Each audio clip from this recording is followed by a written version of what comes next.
What's happening?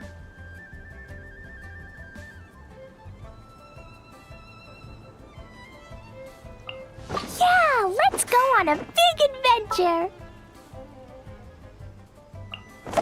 I'll lead the way. Follow me.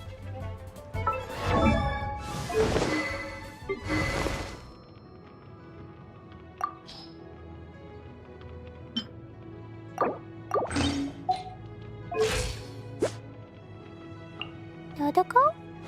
Dodoko, where are...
Let's fly!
Which will it be?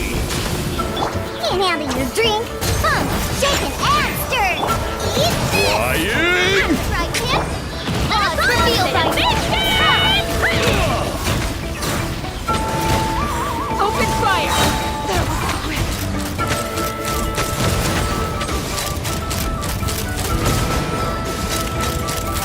Bullseye!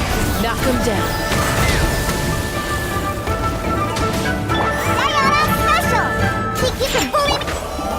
Midnight Phantasmagoria. Booba, get them! Hey-ya! Let's run! Bullseye!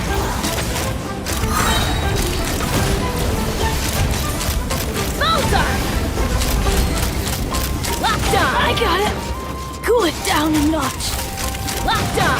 Hold on to your hats.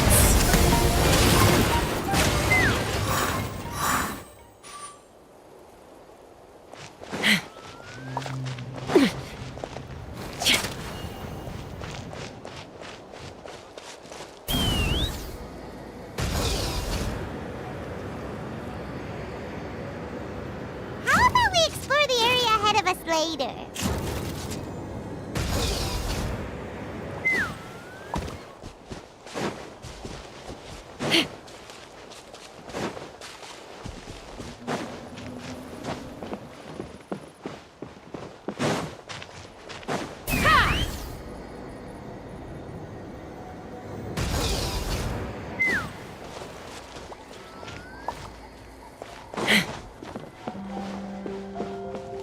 Take me up!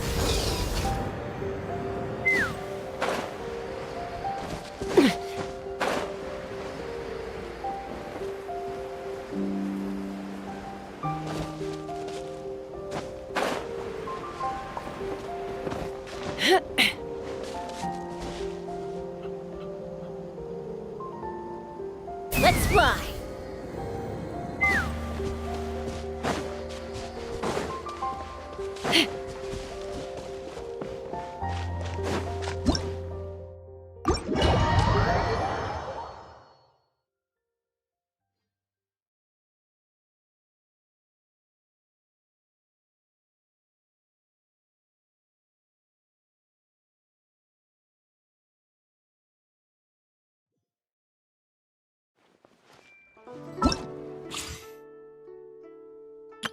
Whoa! I can't...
Welcome to Second Life. Satisfaction Well, guaranteed. Tigerfish.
No wonder you're a Take your pick. You'll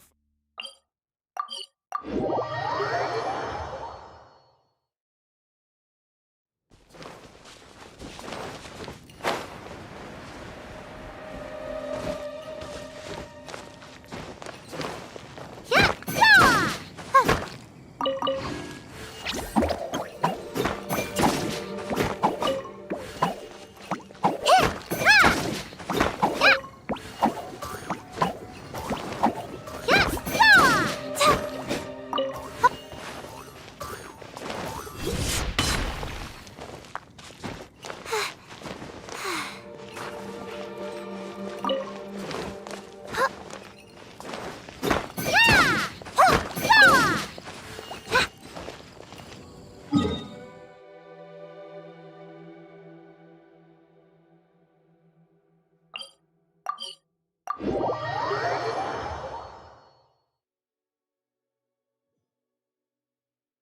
It's snowing!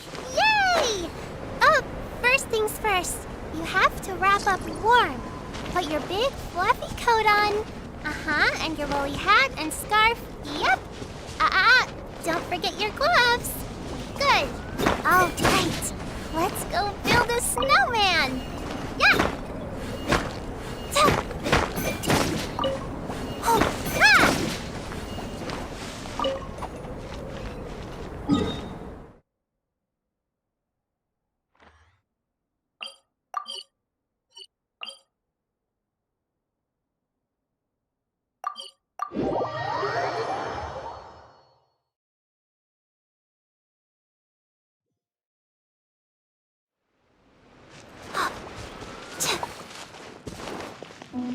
Yeah! Yeah!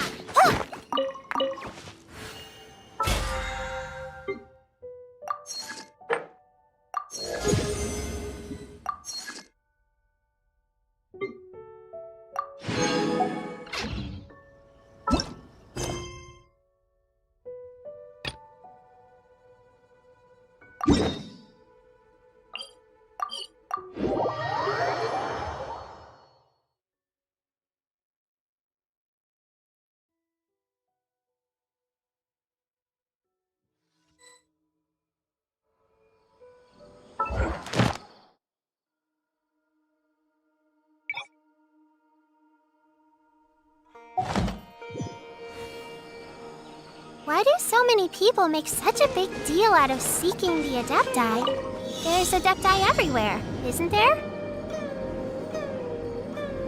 Huh?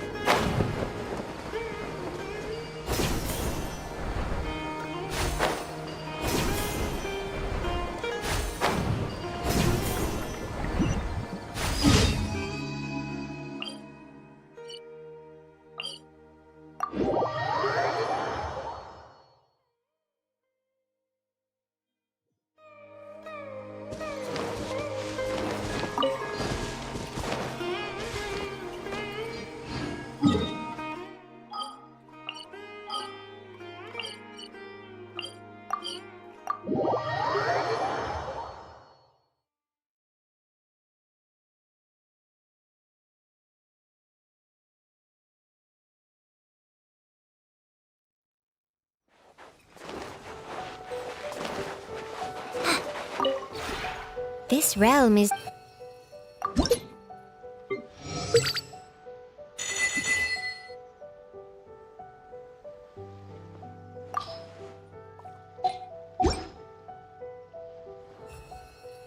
If you ever have any questions...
That's close It's enough. realized. Go get him, you!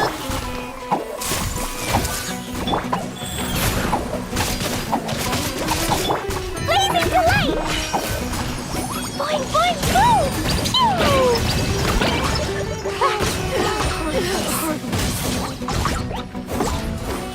You are not welcome here. Sharing my knowledge. I see everything. You, Blade, here.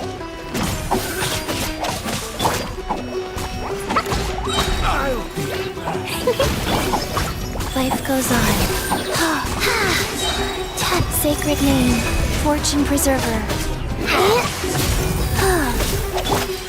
Hey! Stay put! Regret.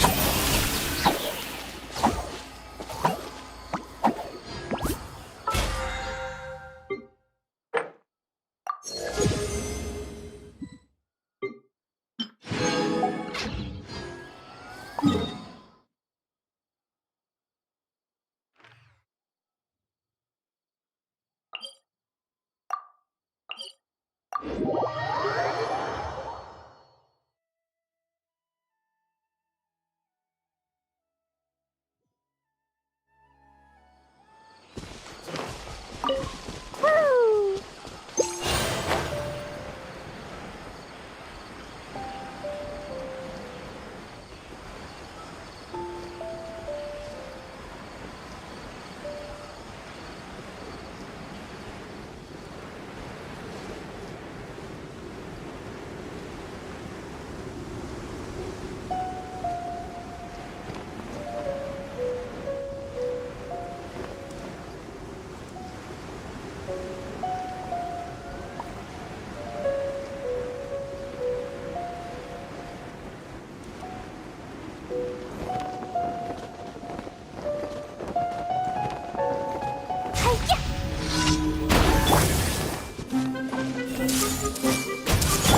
You, Blade, you're up. Rise. Jumpy, dumpy, go! Up! Boing, boing, boom!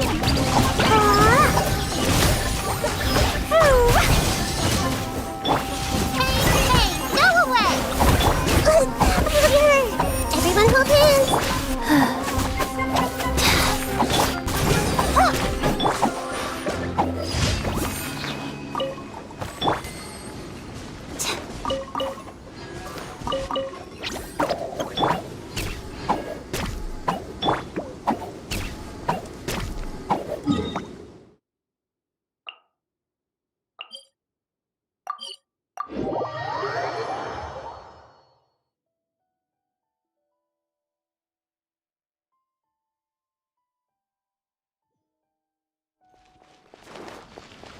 La la la.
Ad Astra. Thank you for completing. Ad Astra.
Come on, serious suggestions, please. I'm not trying to write a thriller here.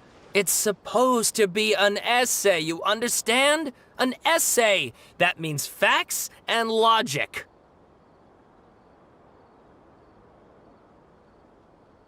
Well, if it's facts and logic you're after, you shot yourself in the foot with your choice of research topic, didn't you? The Tatara Sunna mystery. When so much remains unexplained, there's little to be objective about. Unless, of course, you restrict yourself to textual criticism. Yeah, well, this is my teacher's area of research. I can't change that. But it's fascinating enough without having to sensationalize it, don't you think? The strange location, the missing details, a mysterious person. I want to write my essay on something interesting, and I'm interested in getting to the bottom of all this. That's the only reason I came to you. Yes, you came to me, so all the more reason to take my advice. The fact is, it's the dramatization that will make people want to read it. There's no getting around that. Okay, but... Did one of them just mention Tatara Sunna? But that's all the way in Inazuma! Is it just Paimon, or is it kinda unusual for someone in Sumeru to want to write a paper about that? Everyone here's just going about their business. Maybe it really is just Paimon. Guess people here are free to research pretty much anything. Great! Let's go find out what this Tatara Sunna mystery is all about.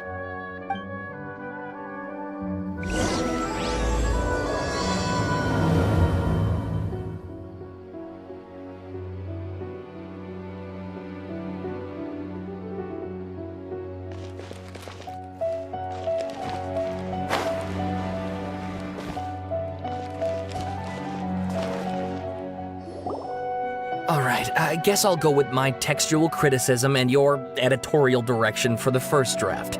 I have a feeling that the missing Kabuki Mono will end up being the main focus of this paper. If only we knew where to find that traveler. From what they say about her, this seems like the kind of thing she'd know about. Oh, you're the traveler, you say? Hey, what's with that face? Don't believe us? No, of course I believe you. Actually, I first heard about your great exploits when I was still in Inazuma. This is my first time coming face to face with you and your mysterious silver-haired companion. I couldn't believe my luck, and out of force of habit, I started, examining the evidence. Sorry. Oh, Sawada, for the love of... Sorry, we don't get out much, so our social skills are kinda lacking. Traveler, I hear you've helped many people a great deal and been to many places. Would you be able to tell us about Tatara Sunna? Actually, we don't know much about that place either. In fact, we only came over here because we heard you talking about it and wanted to learn more. I see. My teacher chose this area of research as a personal challenge. He said it's difficult to get into because even Inazumans don't know much about Tatara Sunna's past. But who'd have thought that... If you don't mind, I'd love to show you all my outline for the book I'm writing about Tatara Sunna. Hold on, Sawada. Don't you think that's a bit of a deep dive or a first read? Well, fair point. In that case, please ease yourselves in gently by taking a look at Akaba's latest essay draft. Let me give you some background.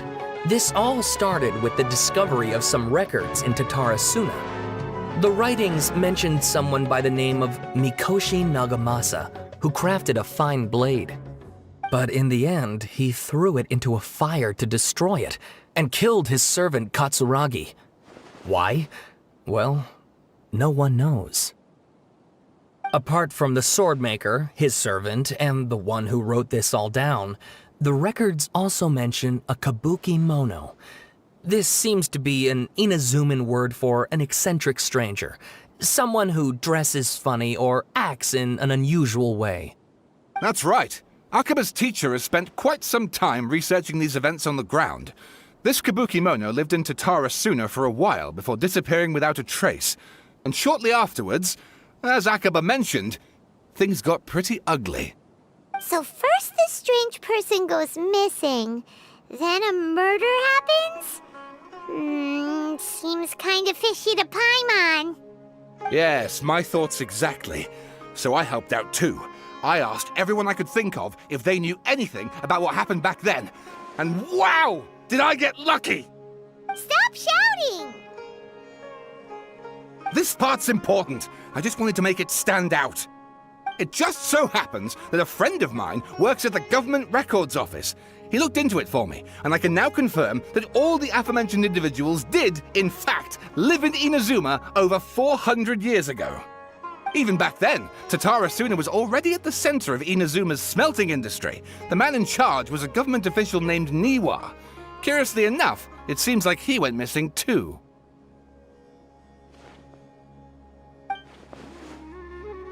Wait, so there are 2 missing people in this story now? That's right! What's more, Niwa is a name with a lot of history to it. Have you ever heard of the great swordsmith clans of Inazuma? Oh, the swordsmiths? Yeah, like Ishin art and so on? Wow, yes, you really know your stuff. That makes things easier. So basically, this Niwa was a distant relative of the Kaidahara clan, the last practitioners of Ishin art. Something then seems to have happened in the Kaidahara clan, leading to their downfall. I don't know the details, but taken in light of everything else going on around that time, it makes you wonder whether it's all connected somehow. The Kaidahara clan? Sawada, you left out the biggest detail of all. Oh, yes, of course! How could I forget? Brace your minds, ladies and gents, for they are about to be blown. Or maybe you won't believe your ears. I wouldn't blame you, of course, because in all my years as a writer, this is by far the most. Get to the point, for Pete's sake. According to information acquired by Akaba's teacher, the kabuki mono was not a human, but a puppet.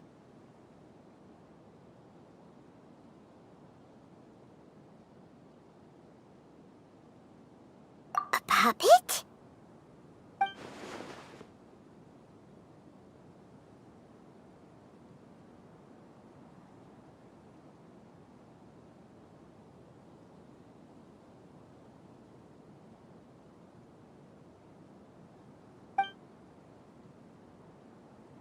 Aha!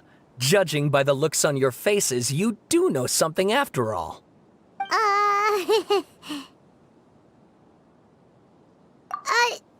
No! Paimon just meant, how creepy. The way you described it makes it sound like a ghost story. I agree, it does.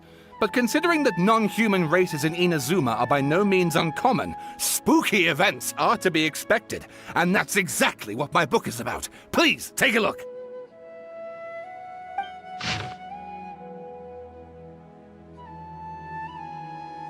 Oh, and please read my essay draft as well.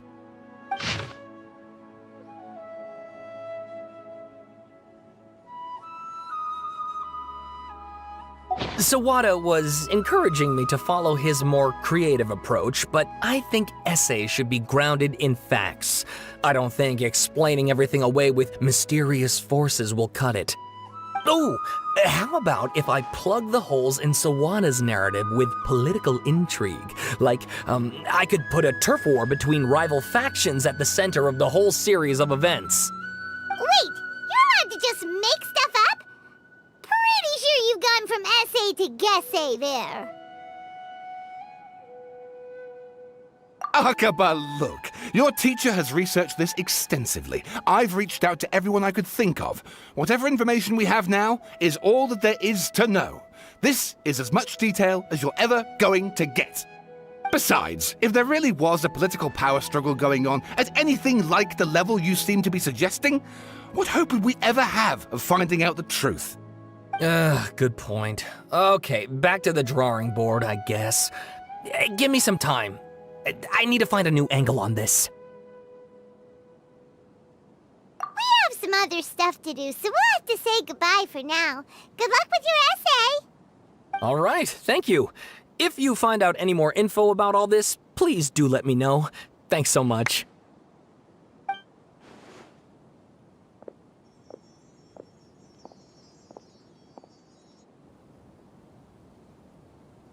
Hey, so that thing that... Okay, then, even if we did know something about it, we probably couldn't share it with them, huh? After all, we kicked his butt and got him locked up. Information about people like that is usually super confidential, isn't it? If you ask Paimon, Akaba should just pick a different topic.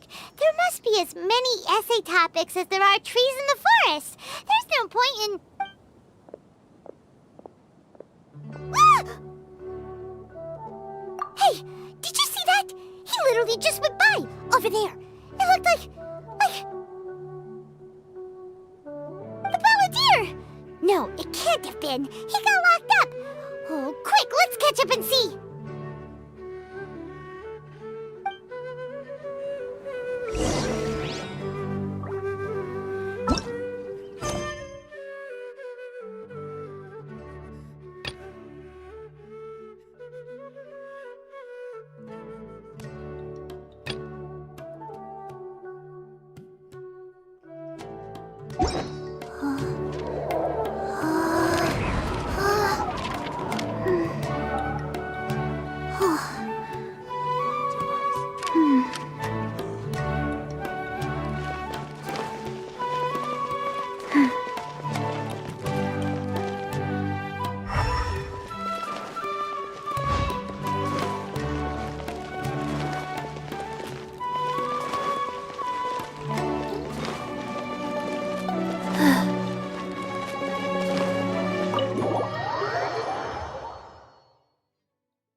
Traveler, Paimon, there you are.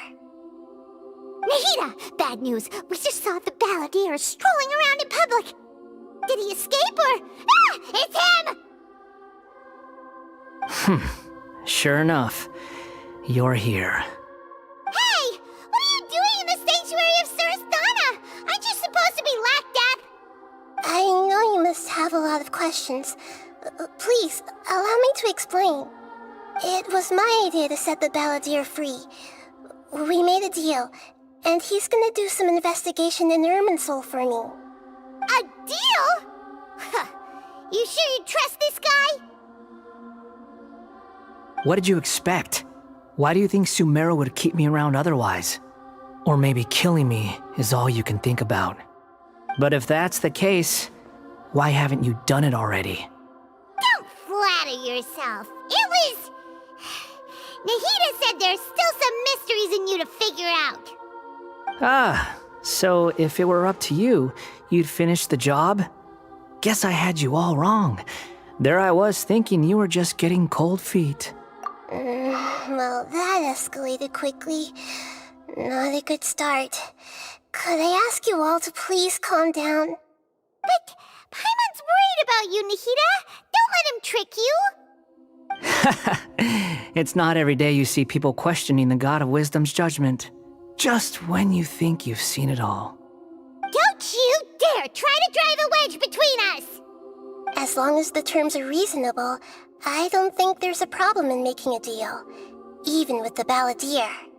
Well, I for one have no reason to doubt you, considering you even struck a deal with the doctor. Yes, one in which I gained valuable information. You'll come to understand more about that in the fullness of time. The Balladeer's power was all but completely spent after your battle.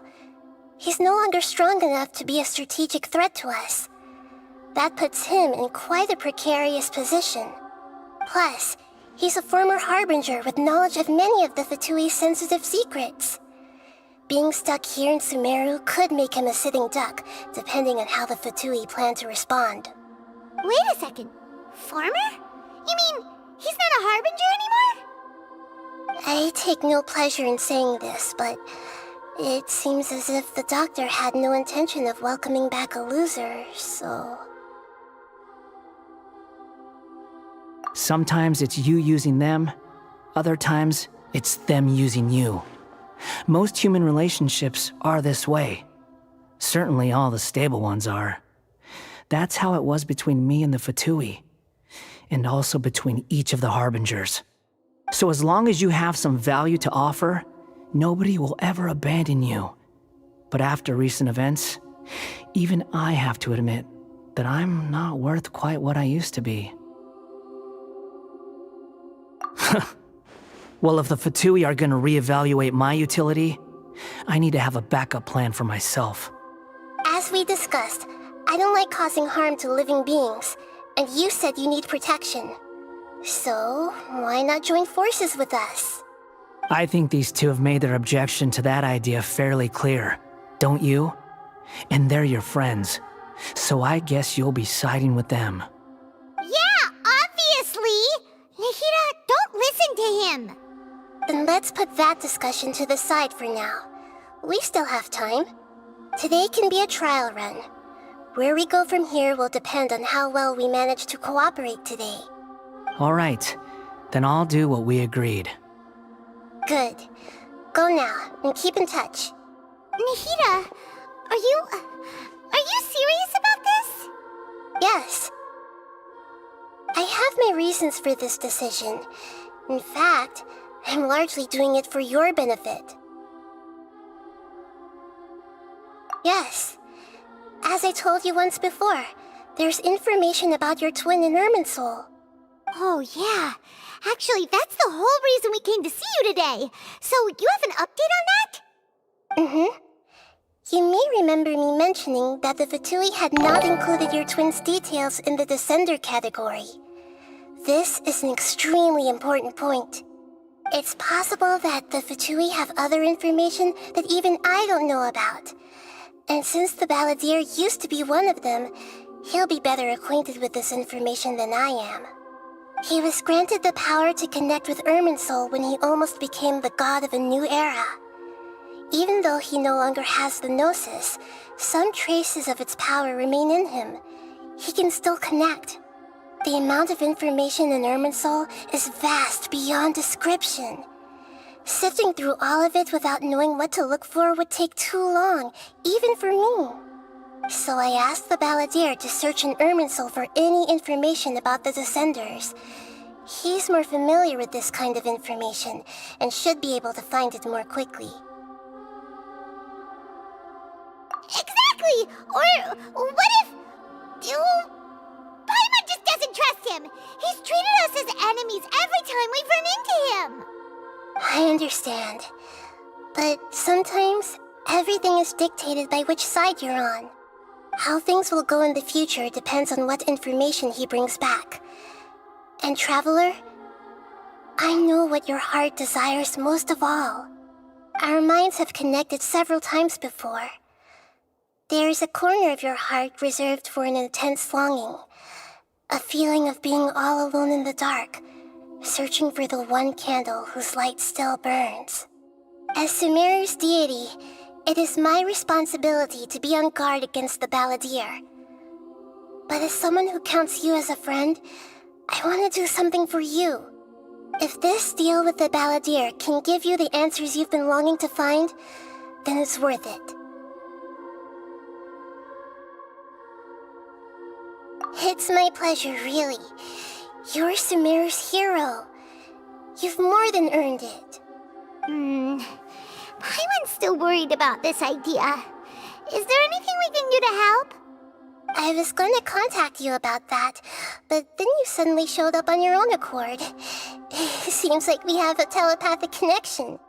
In fact, I was going to ask you to supervise the Balladeer on my behalf while he carries out the task I assigned.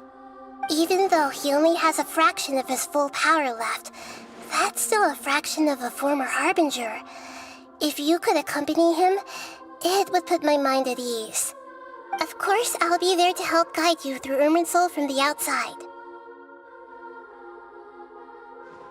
Great, thank you. Prepare yourselves. I'm going to transport you into Irminsul.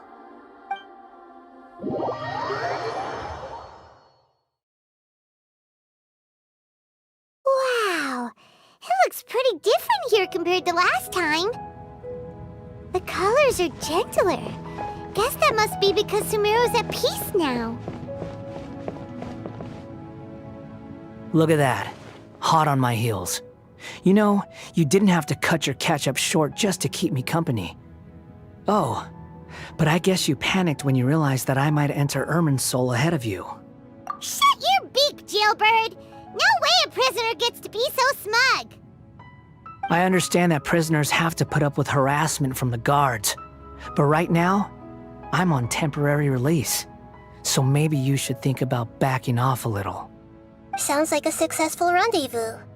I need to be quite clear about something. In a few moments, you'll be entering into the innermost region of Irminsul.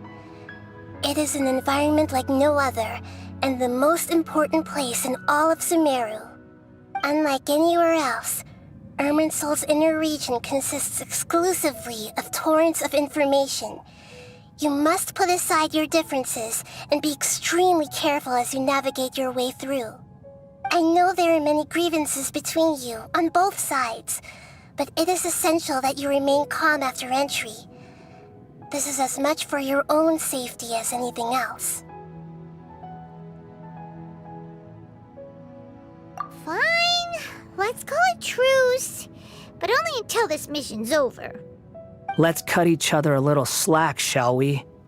We are gonna be traveling together after all. Per my agreement with Lesser Lord Kusanali, I'll be at the front.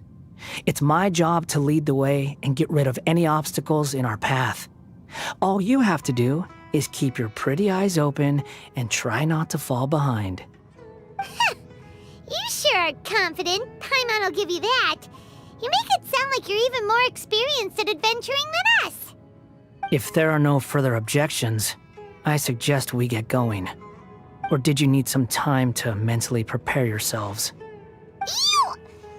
Ugh, the snark on this guy! It's unbearable!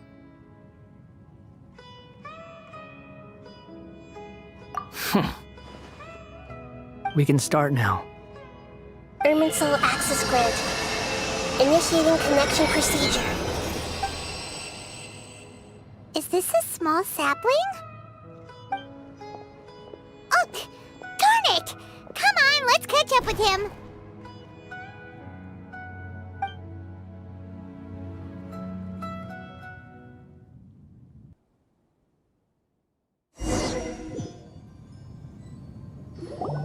Wow! So this is the inside of Irminsul. Ooh! Paimon's never seen anything like this. And it feels like a sacred place. Irminsul is closely intertwined with the entirety of Teyvat. Every bit of information flowing here means something. Pick your jaws up off the floor. It's time to go. Why is it that Paimon just wants to do the opposite of everything he says? Lesser Lord Kusanali, We will now proceed to the heart of Irminsul. Can you still sense where the heart of Irminsul is? Yes. Permission to begin searching for information there? Permission granted. Go ahead. Let's go. Stay close. Don't go running off. Hey, so say we did go running off in here. What would happen? What are you smirking at? I was just imagining the look on your travel companion's face if you went and got lost. Anything's possible in here. You can't rule anything out. So if you want to stay safe, your best option is to stick close to me.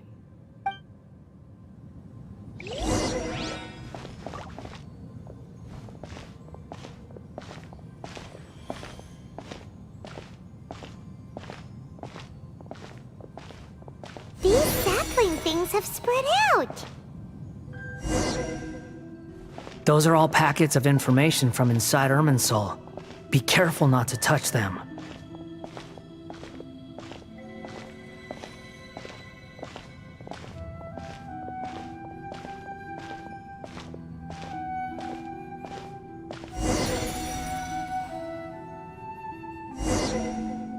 It looks the same in every direction.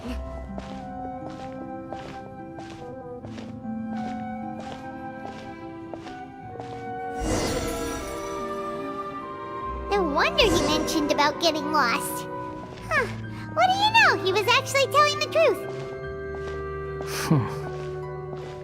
Is he mocking me again? What is it this time? There's a time and a place to lie, but this definitely isn't it. So why don't you relax your guard a little?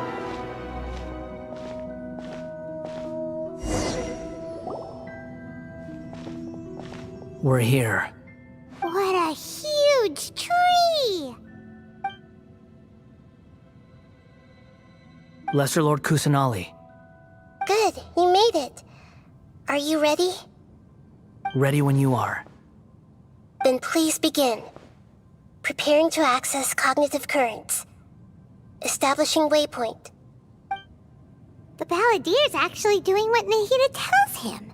Guess he must want to stay alive.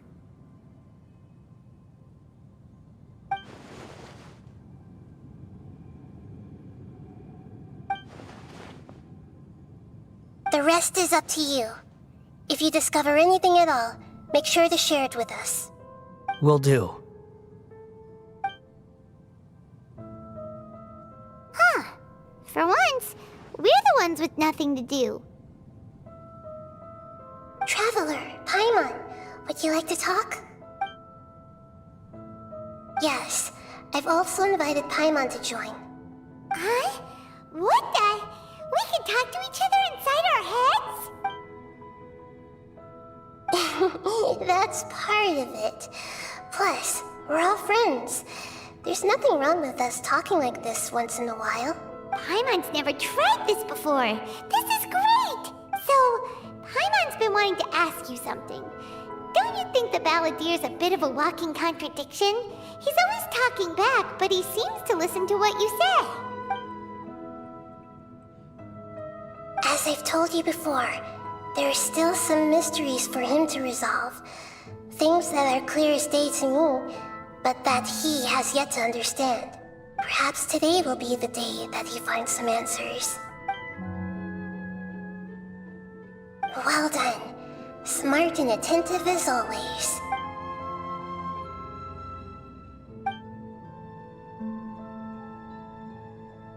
So, you made contact with that part of his mind. Well, it's true. Betrayal turned the Balladeer into the person he is today. Huh. Paimon thought nothing could get under that guy's skin. Turns out, he can get hurt and angry just like anyone else. Everyone has a history, Paimon. Even if you're a puppet created by the Electro Archon. Speaking of puppets, we ran into two people at the Academia today talking about an essay. Turns out their topic was about the Tatara Sunna incident. Nahida, do you know anything about that? If you mean the mysterious events, the Kabuki Mono and so on, yes. I know about all of that. Really? Because from what they were saying, it sounded like lots of Tatara Sunna's history is still unexplained. And most of the information we have now is just from people filling the gaps with their imagination. At least that's what they thought. Oh? How interesting. Those two managed to deduce quite a lot through guesswork alone. So the Gesse got it right? Well, they guessed right about one thing. Tatara Sunna was sabotaged. Must be a riveting conversation you three are having. Funny how all the good ones happen when I'm not involved. What makes you think we're talking to each other? Don't insult me. You're having a private conversation without me. Obviously, I must be the topic of said conversation. Of course you do. You can't have your prisoner knowing too much. So, have you found anything yet? Still looking. Don't get your hopes up, though. You and your twin come from outside this world. It wouldn't surprise me if there was nothing on either of you in Irminsul at all. Wait! How did you know about that? Did Nahida tell you? It's not like we've never met before. And anyway, you're world famous. It'd be more surprising if I didn't know a few things about you. Right now, we have to keep the peace. I'm not interested in creating more misery for myself. And making cordial conversation is something I can manage. Huh? Wait. This light. It looks similar to those saplings. What could it be?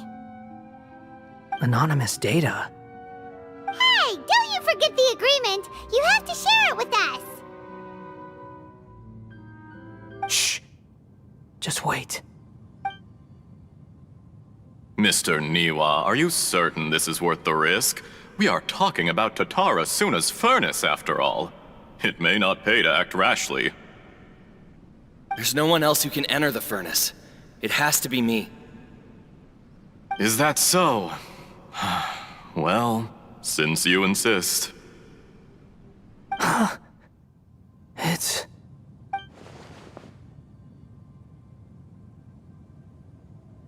Whoa!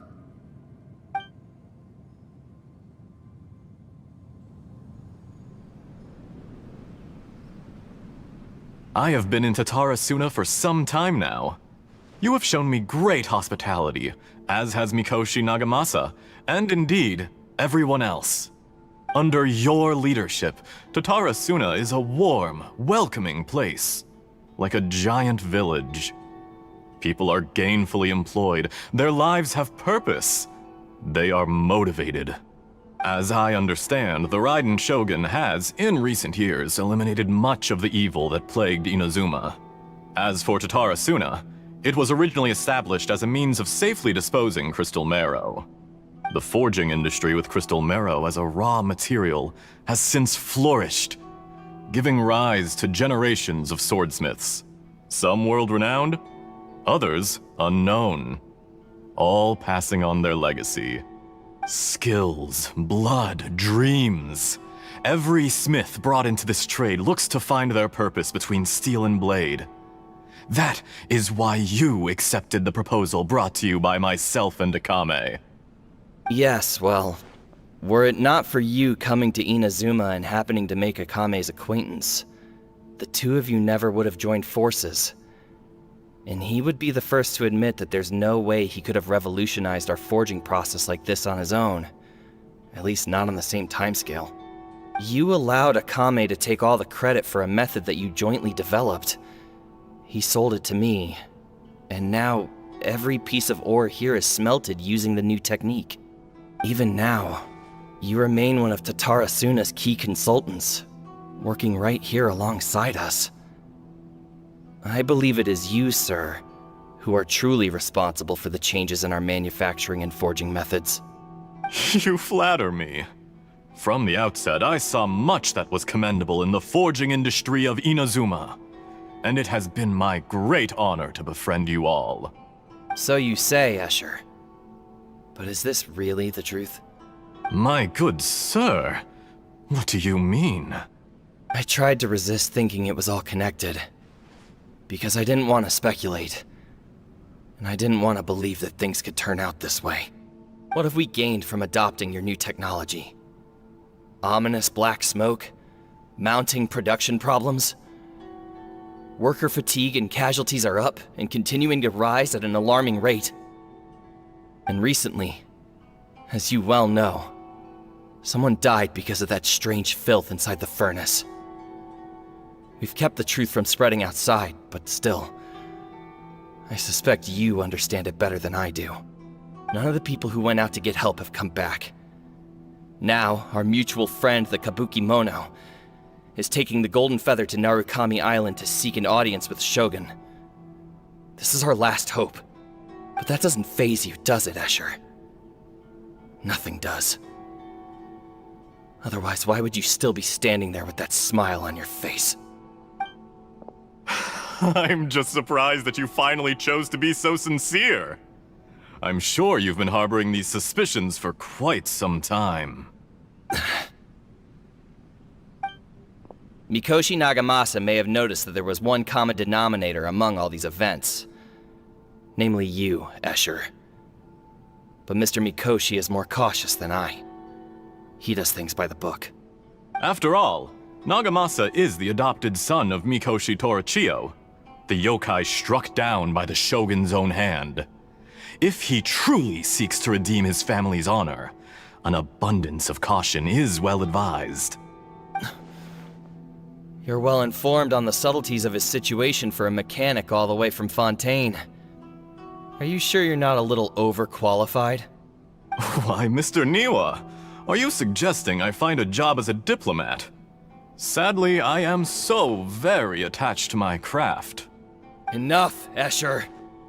I'm here because an evil force is raging inside the furnace.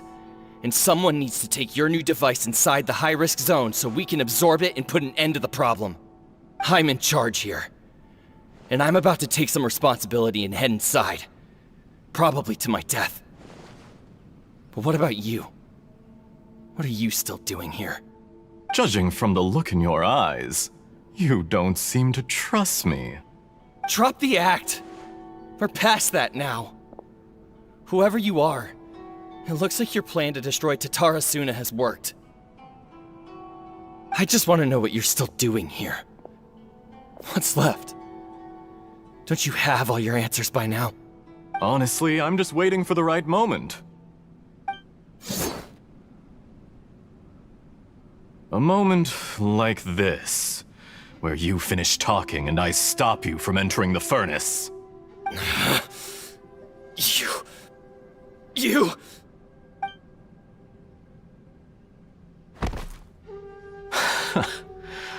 You're a little smarter than I initially gave you credit for. I thought I'd disguised myself exceptionally well, at least for the first few days.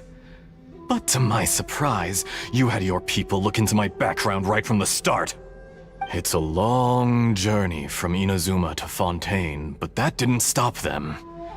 Eventually, they managed to confirm that Escher was an alias, and that I was not from Fontaine at all.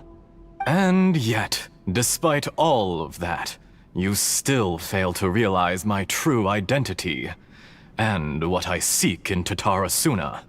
Did you really think you would be able to see through my plan? If you kill me, there's no one who can get inside the furnace. So you're really going to destroy this place? Is that it? Oh, but you're quite wrong. There is one other person. Some may not see him as a person, but you told him yourself. You're not a puppet. You're a human. You're just missing a heart. Whoever you're working for won't get away with this. They'll be found out.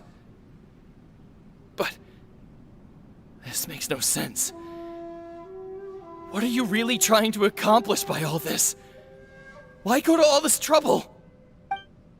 It's no trouble at all. Patience is a virtue which I have in abundance. This is all part of a carefully controlled experiment.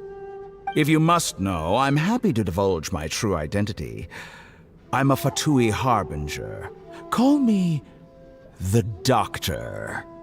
The Fatui? Who? What do you want? Just to create a minor inconvenience for your nation. That's it? That's why you gave us your cursed technology? Just to let loose the evil energy from the crystal marrow? Look how even the righteous soul is filled with venom when faced with its demise. My device functions precisely as you say. It is the only chance you have of preventing a catastrophe and keeping the truth from the outside world. However, I did not make it with you in mind. It is easier for a person to be possessed by evil spirits when they are filled with hate. So give in to your fury. I want to see what happens when a malevolent heart is placed into an unsuspecting puppet. Make no mistake, even without you, that pure, innocent puppet would only end up being used by someone else instead. What other reason would a human have for befriending one who is not of our kind?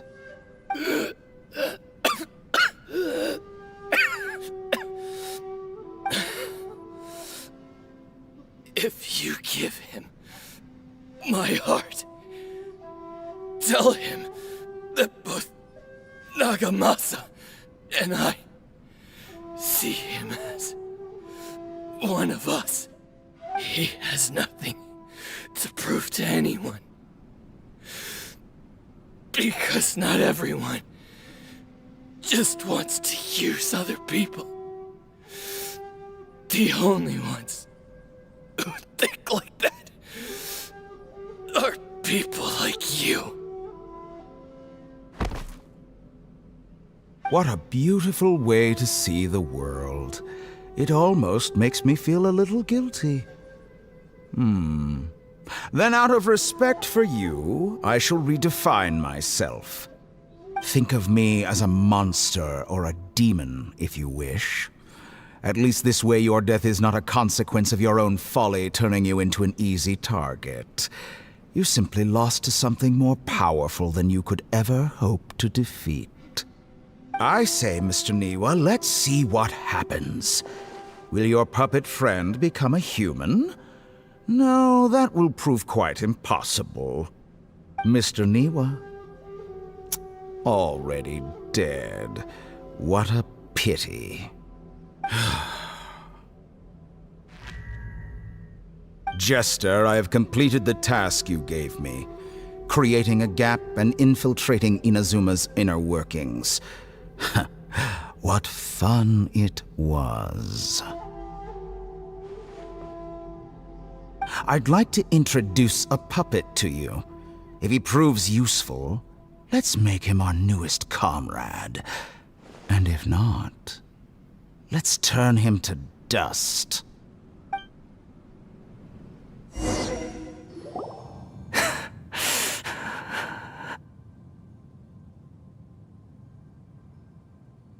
Hey, are you alright? Dottore?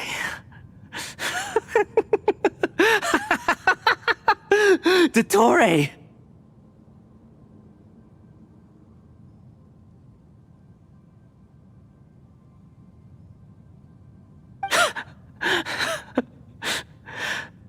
Good. Good. Was that the doctor? But why did we see things from his perspective? When I touched the doctor to confirm whether he'd eliminated all his segments, I read this memory in his mind. You have to admit, it must be the truth. Maybe so, but it means nothing. Does it? But this memory shows that Niwa didn't betray you. He never meant for you to be the one to take the device into the furnace. You know very well what that means. Even more so than I.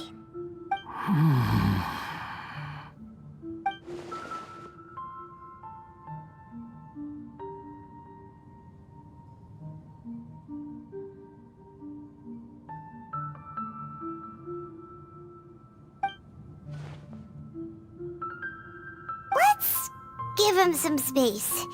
He looks really mad. Paimon doesn't want to be anywhere near him right now.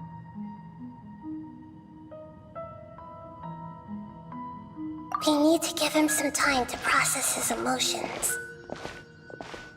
Paimon's still confused about the Tatara Sunna incident. So, the doctor was behind it, but why has that gotten him so worked up? Nobody has ever deceived you like that, Paimon. It's natural that you find it difficult to understand. Perhaps he needed to learn this someday. So now you have the complete picture. Katsuragi took the Kabuki Model to live with the people of Tatara Sunna. Later, the doctor showed up, disguised as the mechanic from Confronting. And that's when the trouble began. It was all a horrific experiment planned by the doctor. Everything he did was just to plant seeds of disaster in Inazuma that would bear fruit in the future. Of all the unwitting participants in the doctor's experiment, the Balladeer became the main test subject. After the events you just saw in that memory, the doctor put Niwa's heart into the device and handed it to the Balladeer. Then, he instructed him to enter the furnace and absorb all the filth caused by the smelting process. The load was far beyond what he expected, but the Balladeer survived.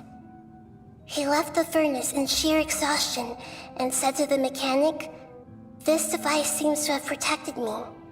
What's in it?" The mechanic answered, "Niwa fled this place for fear of punishment, but he left you a gift. He said it's the one thing that you've been looking for." He took it straight from the chest of one of his innocent servants. The mechanic removed the withered heart from the device as he spoke. The Balladeer was stunned that such unthinkable cruelty had brought him the thing he'd been longing for his entire life. A heart acquired through cold-blooded murder is a cursed thing, but it had protected him from the filth. He thought Niwa had completely betrayed him, and yet this very betrayal had ensured his survival. Overwhelmed with anger and sorrow, the Balladeer threw the heart to the ground and left Tatara Sunna without looking back. Holy moly. So the doctor killed an innocent man and pinned everything on the victim? That's terrible.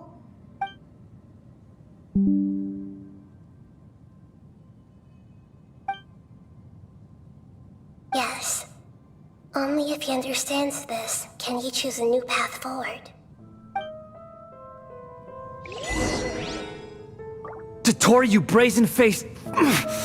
Niwa didn't run from justice. You killed him.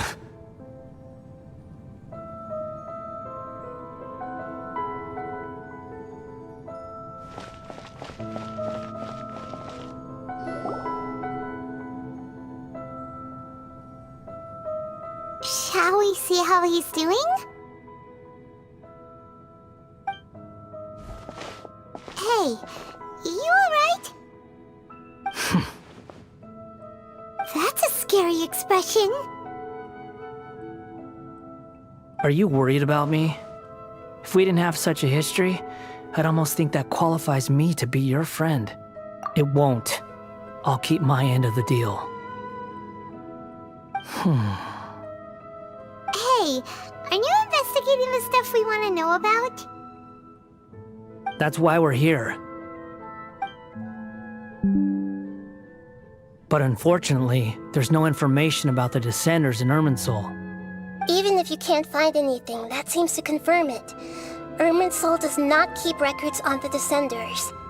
Anyone who comes from beyond this world is not counted as part of Teyvat. Oh, does that mean we have to leave empty-handed?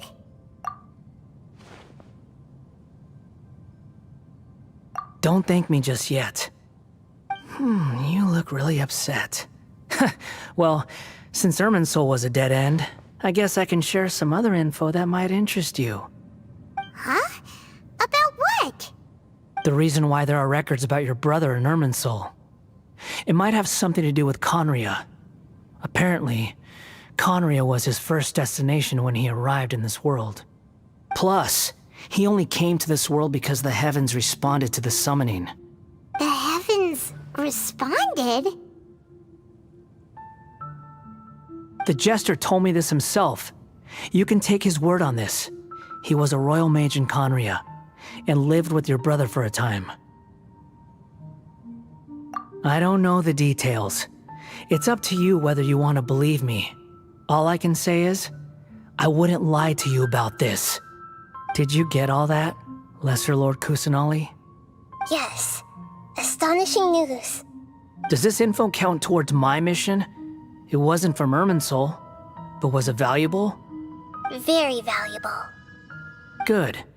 In that case, I'll take some time for myself now. Huh? What have you done? Lesser Lord Kusanali was right. My power's all but completely spent. Even if I use all of the divine power left in me, I can't sustain this shield for very long. I shared a secret with you, and now you owe me. So in return, I'd like you to answer a question for me. Give me your hand.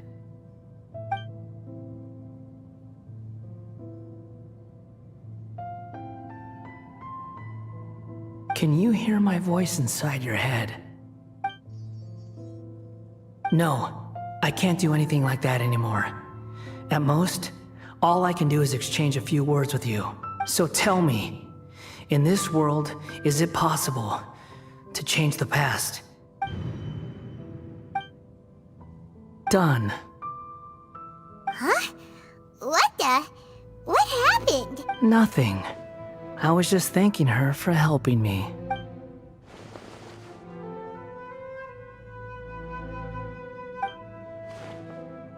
So long.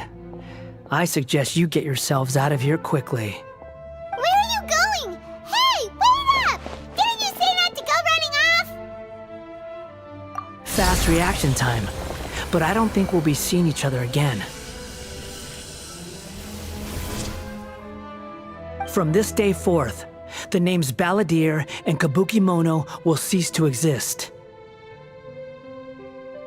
Those who died in Tatara Sunna because of me deserve another chance at life. Hey, Balladeer! Don't do anything stupid! You know, I never did like insects. Hordes of the puny things swarming together can be a real nuisance.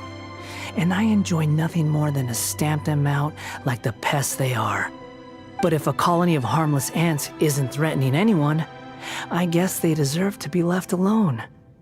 Luckily, everything can be set right. It's time to solve this once and for all. Balladeer! Balladeer! Uh-oh, he disappeared. Come on, we gotta find him somehow.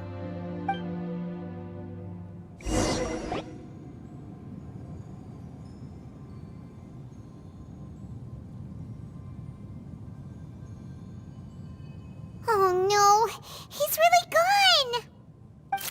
Oh, can you hear me? Nahida!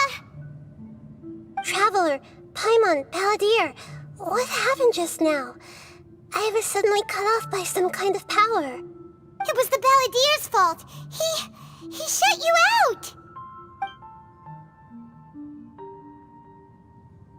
I didn't think he'd be capable of something like that with so little power left. Did he keep some of his power hidden when he was defeated? Or did he achieve something beyond his abilities, and it took everything he had? Where the heck did he go? Ugh, it's all our fault. We were supposed to keep an eye on him. Sorry, Nahida. Don't be. It's not your fault. Please, let me handle this from here, even though I'm not sure I can solve it. We're running out of time. Follow my lead and get out of Irminsul as soon as possible.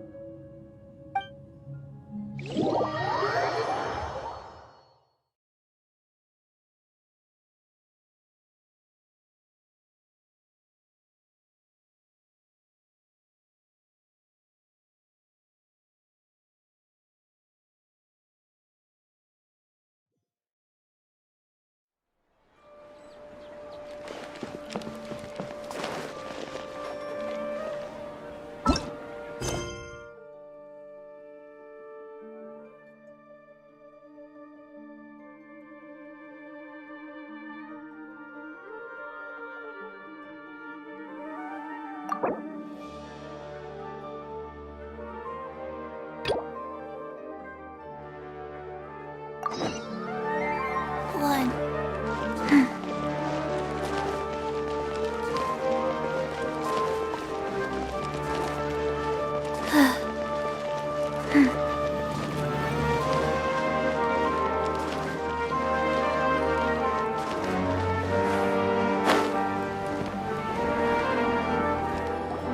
Sorry to interrupt, everyone.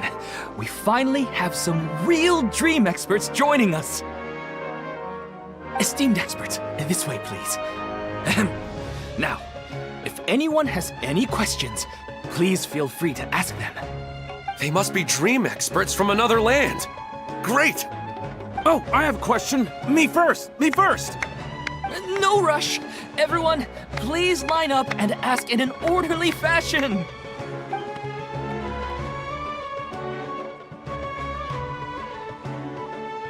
Whoa. Paimon didn't expect them to be so enthusiastic. My question is simple. My everyday life is very difficult, so I would like to become a slime in my dreams. How can I do that? Oh, Paimon knows! Paimon's had this kind of dream before, so she knows a thing or two. The first time, Paimon became an animal slime. Paimon was shot by an adventurer's arrow and flew in the sky all night long. The second time, Paimon became a dendro slime. A group of kids thought Paimon was a radish and pulled out all the grass on her head. Oh, it was super painful. The third time, Paimon became a cryo slime. In the end, Paimon was captured by a chef and turned into a smoothie. And the fourth time, Paimon became a powerful geo slime and went to take revenge on the forest boar that used to bully Paimon. But then the boar showed up with all of its relatives and Paimon lost again. Wait, why did all of your dreams end so tragically? Because slimes are monsters, even though they look cute, they usually cause trouble and end up getting killed by adventurers. Things don't tend to end well for monsters. Believe Paimon.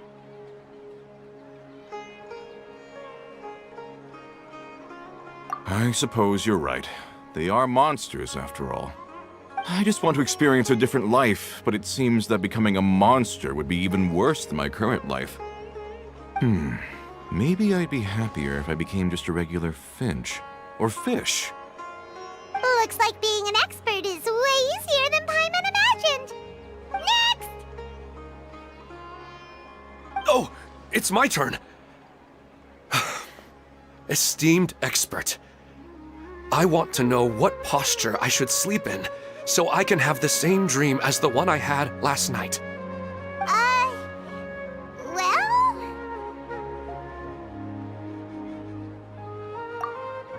Hey, you're supposed to be helping. First, why don't you tell Paimon about the dream you want to have again? Oh, it's quite ordinary. I sat and chatted with my wife on a sunny day, listening to the breeze blowing through the valley. Why don't you just find your wife and talk with her? There's no need to wait for a dream. Well, unfortunately, she passed away. Oh! Sorry. Paimon shouldn't have assumed anything. No, it's fine. I didn't make that clear. I just want a chance to see her again. Yeah, it's not really about posture. What you think about right before falling asleep is probably way more important. Oh, is that all I have to do? Think about it. If you're the one thinking about her, and you're the one that'll be dreaming about her, then it'll be easier to connect your thoughts and dreams. You do have a point. I'll give it a try tonight. Thanks for your wise advice. Oh, my turn, my turn. I want to know the name of the plant in my dream. I want to bring the souvenir box to my room into my dream. I dreamt of a raven flying over the wasteland last night. Does that have any kind of special meaning? Hey, no rush! One at a time!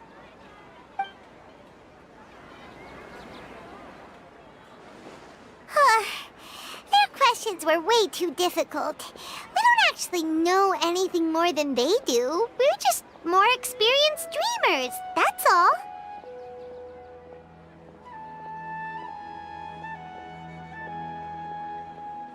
You do have a point. It's more rewarding to explore and contemplate the meaning of a question than to focus on the answer itself. Right now, these people are like wanderers who've starved for 3 days and 3 nights and are desperate to replenish their energy. Any explanation they get now is like pure sustenance to them, no matter how good the explanation really is. Oh, and now that Paimon has said that, you know who comes to mind? Bingo! If she was here, she'd probably be making some similar analogy. Unfortunately, she's super busy right now and may not have time for gatherings like this. Dear experts, we have another guest who would like to consult you. But you saw how we answered all the questions just now. We're not really all that knowledgeable. Ah, but this guest is rather special.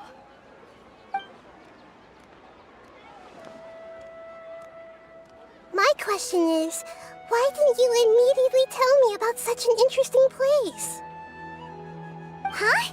Nahida? How did you get here?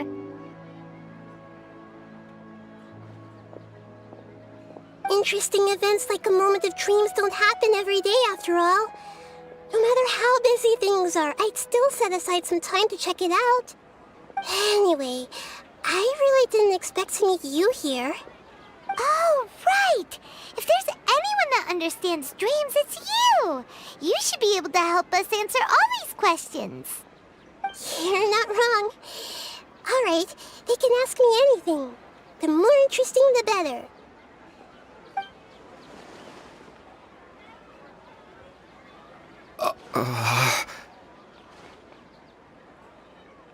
Huh? What's wrong? You were all so excited a minute ago. Why the sudden hesitation?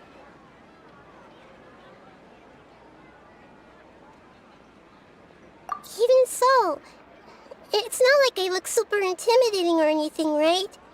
And in terms of reputation and renown, you've also done many great things in Sumeru, yet they didn't even flinch at you.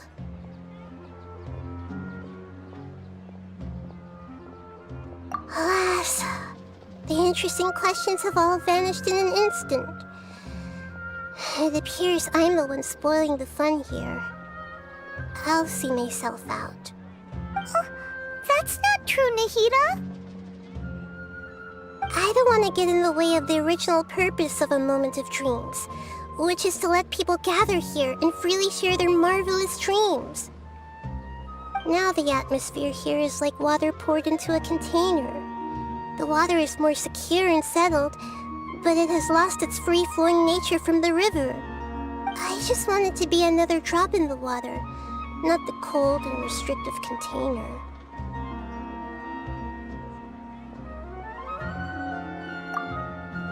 She's sulking. Hey! It's alright, everyone! No need to be shy. The Dendro Archon is really nice, so please just go ahead and ask. Otherwise, she'll leave. All right. I'll give it a try. Oh, it's the slime guy. Hey, drop the nicknames, would you? Besides, I don't want to become a slime anymore. Maybe a finch or fish is more suitable for me. I see. So you want to become a small animal in your dreams, right? Why do you think that sounds good to you? I guess I just want to experience something different. My everyday life is nothing but the same. The sky is right above me and the ocean just over the horizon, yet I remain caged in a life of monotony. So you want to experience something new in your dreams? Sorry, I'm getting a little confused. Why don't you seek out some new experiences in real life? Because if I don't work, I won't have any Mora. Sure, I don't want to be out hammering nails and cutting wood every day, but I have aging parents and young children to take care of. By the time this all dawned on me, I realized that my life has already been filled to the brim by trifling matters, and I have no more freedom. But if that's the case, then even if you became a flying bird or swimming fish, you will still be hammering nails and cutting wood in your dreams. The reason is you've already been caged. It doesn't matter what your physical body turns into. Your mind will still be stuck in the same predicament. Really? That sounds pretty terrible. Then what should I do? I don't know everything that you're going through, but how about replacing your hammer? Huh? Replacing my hammer? That's right. Having worked for such a long time, you of all people must know what makes a good hammer.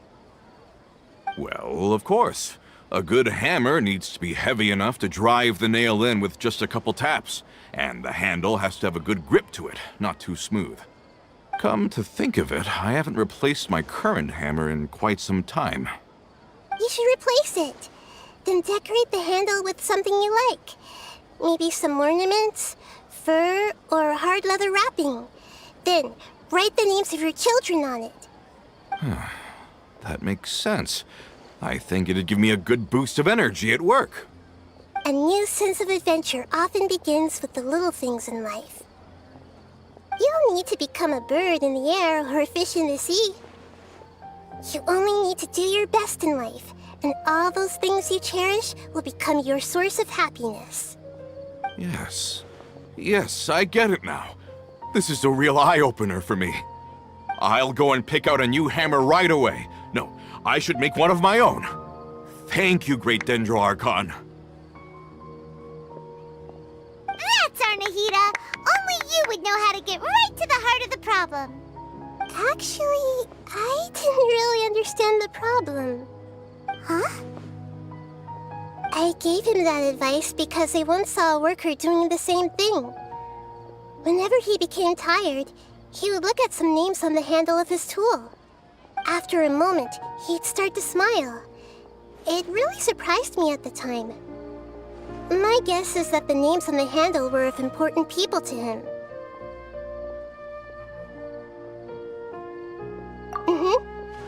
After observation, I know this kind of behavior motivates people.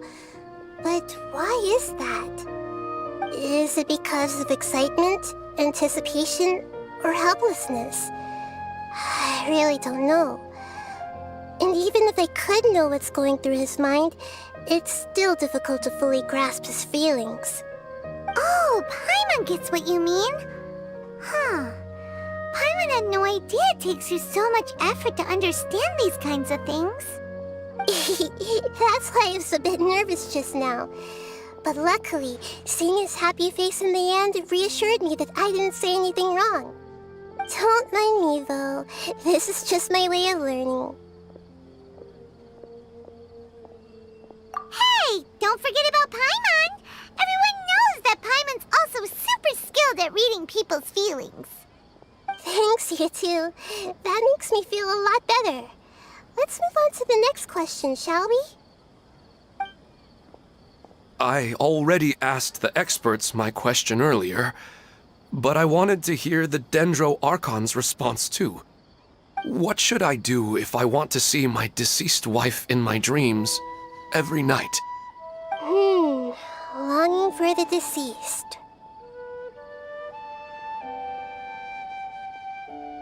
Even if you keep reliving those beautiful memories, it'll only highlight the emptiness in your real life.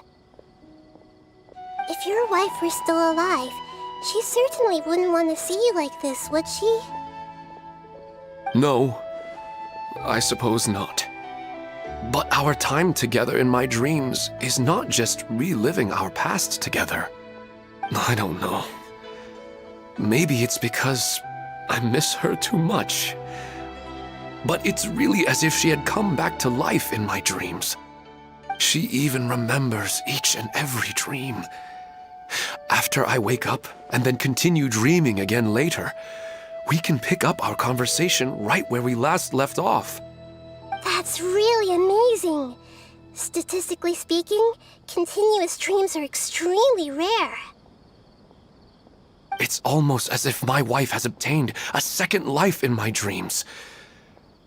But the more vivid she appears, the emptier I feel, and the more painful it is when I wake up. I don't know whether to call it a blessing or a curse. Maybe all of this is rooted in your deep longing for her. Were there any unresolved matters or regrets between the two of you? I don't know. I suppose my biggest regret is that I couldn't spend the rest of my life with her. I really felt like I was ready to move on. I wouldn't be so hesitant now if it weren't for these hyper-realistic dreams I've been having. Huh. You know, they say that whatever's on your mind is what goes into your dreams. But dreams are, and will forever be, just dreams. We are people living in the real world. It's not good to be overly obsessed with dreams. All it'll do is fill up your mind and eat away at your thoughts. Yes, I know. That's why I'm also a little disappointed in myself. I still need to take care of our child. And it's probably not good to let her see me in such a state. Anyway, thanks for your advice, Great Dendro Archon.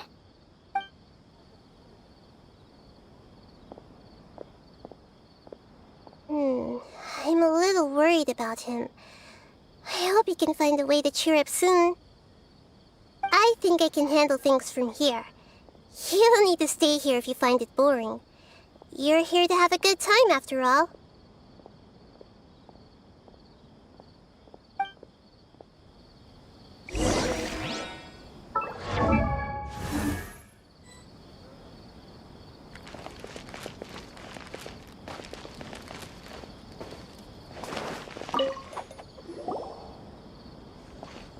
Are you feeling any better now? Yes.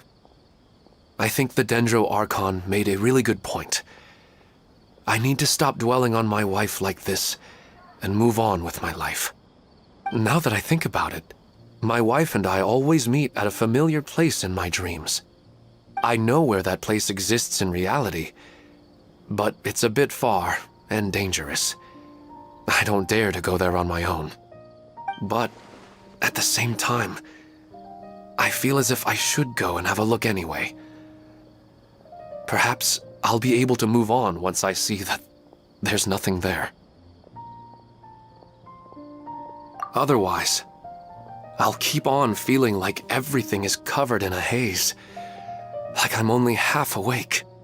Once I can stop dreaming about that place, I'll probably be able to get my life back together.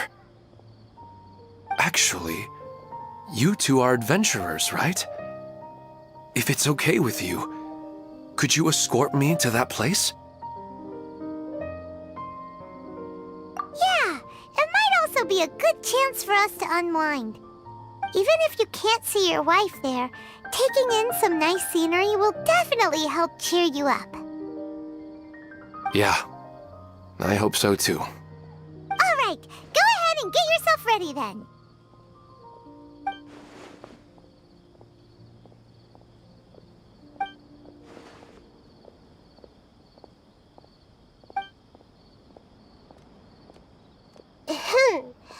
Are you headed off to some interesting place without telling me again?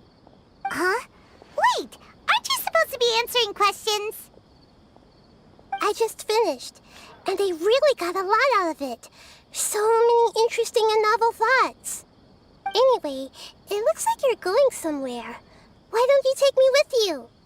Oh, there's no need to trouble you, Great Dendro Archon. I imagine you must have many other important things to deal with. No need to stand on ceremony. Besides, I wouldn't have asked to come along if I didn't have a good reason.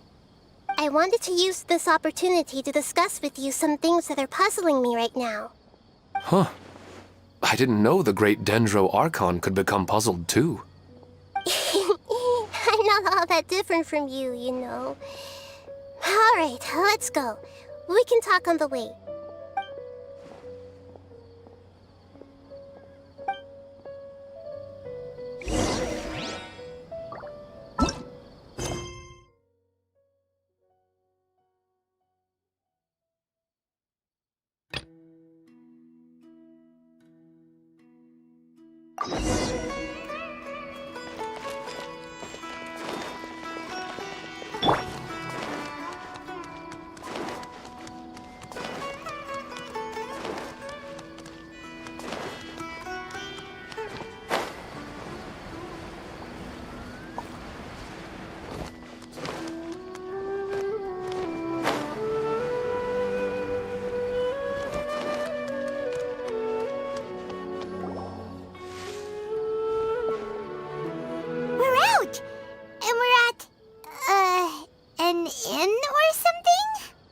This is an emergency.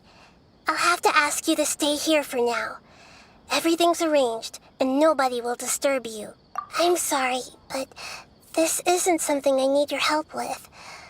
Leave this one to me. An emergency? How bad is it? Nahida, will you be okay? Don't worry. If my assessment is correct, though there may be some minor disturbances, it won't lead to a disaster. Please rest and recover your strength here until I say it's safe. Her voice has gone. Paimon can't shake the feeling that something really big has happened. What do you think the Balladeer meant? And why did he suddenly grab onto you before?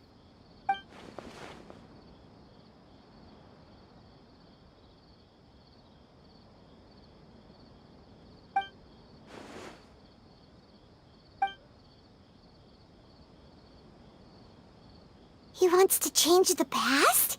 But surely that's impossible! Right! You can't just rewrite history! All that stuff happened already in real life! It's like, imagine Paimon drank all the water in this inn. Even if no one was there to see it, Paimon would sure as heck remember drinking it!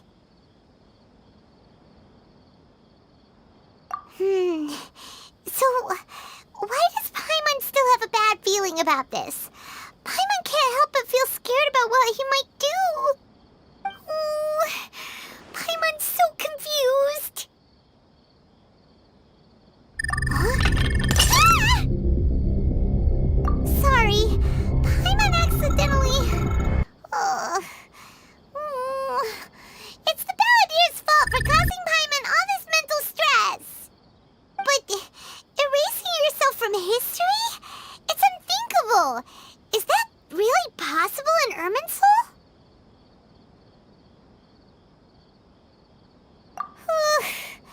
Uh-oh. Paimon's head is overheating from trying to understand what he's up to. And it's still not working. Ugh. Paimon's had it with that little brat. He's been nothing but trouble ever since we met him. There's no way he'll actually succeed, right? Otherwise, won't everyone who's connected to him be affected too?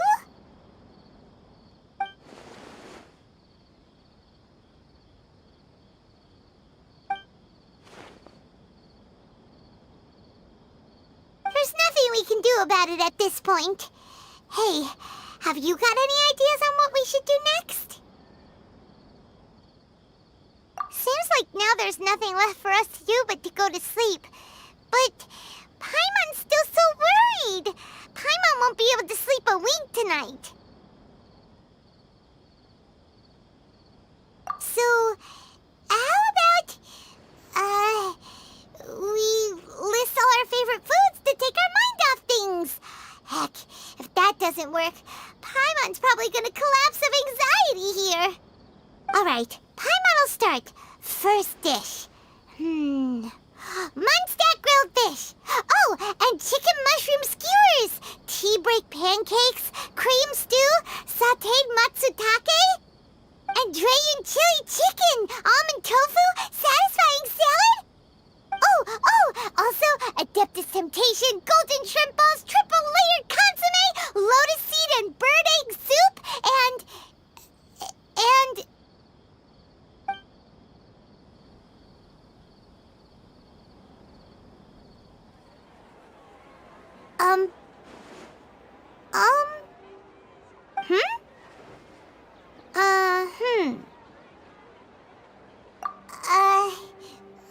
What do we... What was Paimon supposed to be doing just now? Paimon was, talking? Huh.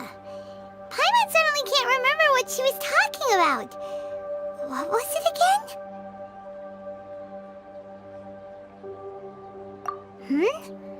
The Balladeer?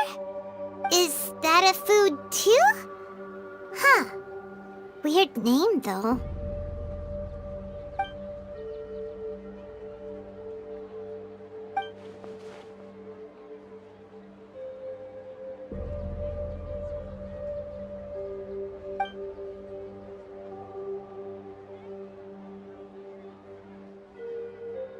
What's wrong? Your eyes are like saucers. Was it something Paimon said? So, the Balladeer. Is that someone's name? 'Cause it sounds like a nickname or something.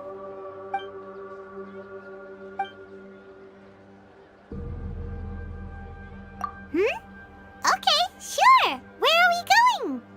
Huh? Fine by Paimon, but is everything okay? You're acting like this is...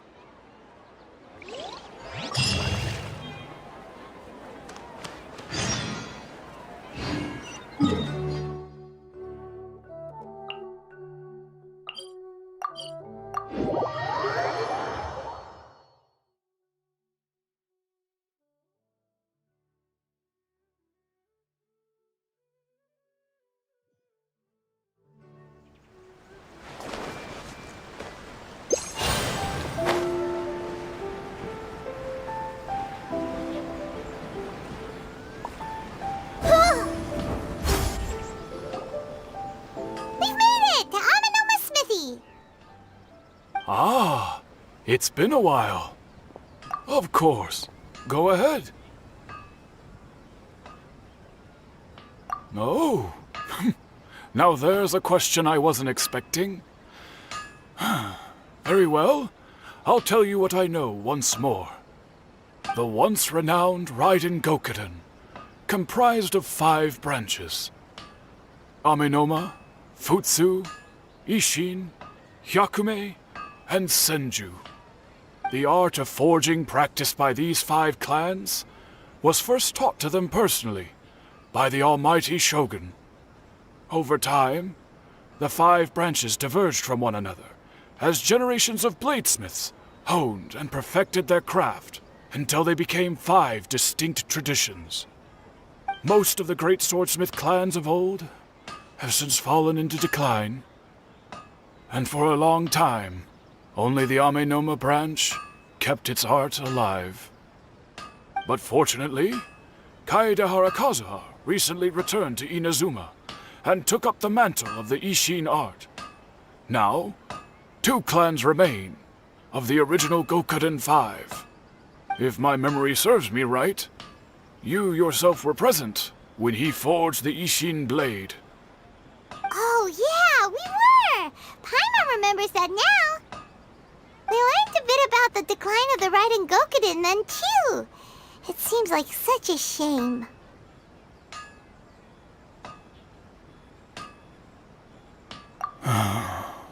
That, my friends, is a tragic tale indeed. In fact, this was not made known to me for most of my life. All these years, I knew of those great clans' demise, but never the cause. Only recently, when the question was on my mind, did I ask Kaedehara Kazuha about this. He told me that, as we are both heirs to a branch of the Raiden Gokuden, it was right that I should know the truth. There is no harm in telling you, but I must warn you. It is a dark and sorrowful tale. The Raiden Gokuden were the targets of a murderous rampage by a vengeful bladesmith. Vengeful? Why? 400 years ago, so I'm told, there was a catastrophic malfunction in Tatara Sunna's furnace. One brave swordsmith heard the commotion and chose not to flee, but he rushed to the scene, hoping to prevent a disaster. Tatara Sunna was home to a state-of-the-art forging and smelting operation in that day, and overseeing it was the armory officer. His surname was Niwa, though he had family ties to the Kaedehara clan. Knowing that they had just one chance to save countless lives, Mr. Niwa and the swordsmith leaped together into the furnace. The furnace quickly stabilized, but neither of them made it out. The smith's death, though heroic, dealt a devastating blow to his family's fortunes. His orphan son was left to fend for himself, and grew up deeply resentful at the world. In his heart, the whole of Inazuma was culpable in his tragedy. He hated the almighty shogun for her apparent indifference towards his father's death, and he hated everyone who had done nothing to try and save him. Powerless and destitute, the only legacy he had to pass on to his children was his hatred. Generation after generation bore this grudge, living in utter misery. Alas, if only the story could have ended there. But 100 years ago, the then head of this family reached the end of his wits. He could bear their fate no longer, and yet he could do nothing to change it. Finally, he made a drastic decision to take revenge on the Raiden Gokuden. In doing so, he sought to vent his pent-up anger and shake the very foundations of Inazuma's forging industry. In his fury, he murdered indiscriminately, killing even bladesmiths from the Hyakume clan which he belonged to. His goal was absolute, the devastation of all of the Raiden Gokuden. But when he came to the Kaedehara and Kamisato clans, his killing spree came to an abrupt end. He failed to catch them unawares. They fought back fiercely, and they did not spare his life. That is why the Kaedehara clan and their Ishin art survived that day. I suppose they were the lucky ones, under the dire circumstances.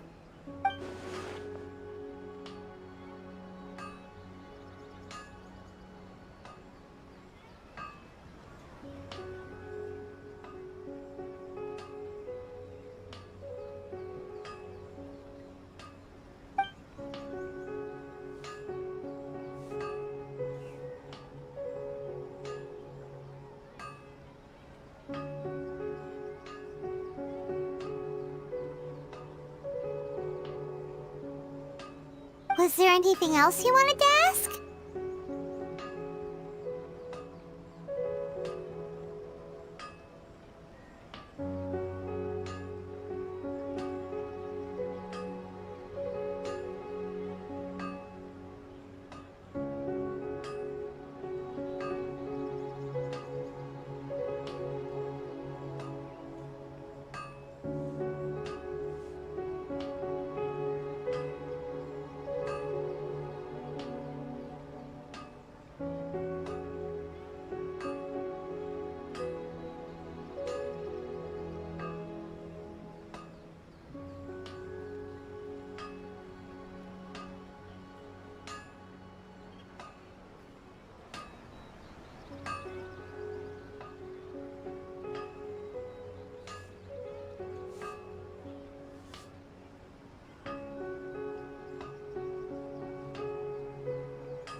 Kazuha?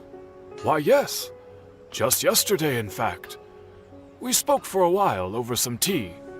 He seemed well.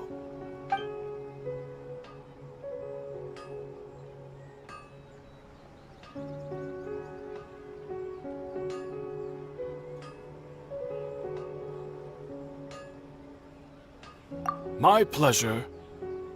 Don't tell Paimon. There are other places you want to visit too, right? Your expression says it all. You can't hide anything from Paimon. On to the next stop. Lead the way, traveler. Paimon will be right behind you.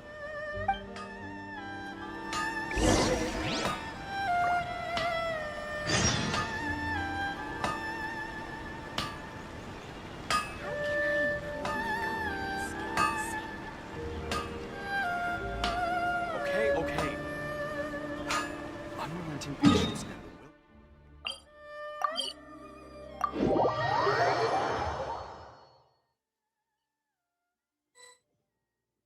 Quick, let's find shelter, or mushrooms would start growing on our heads.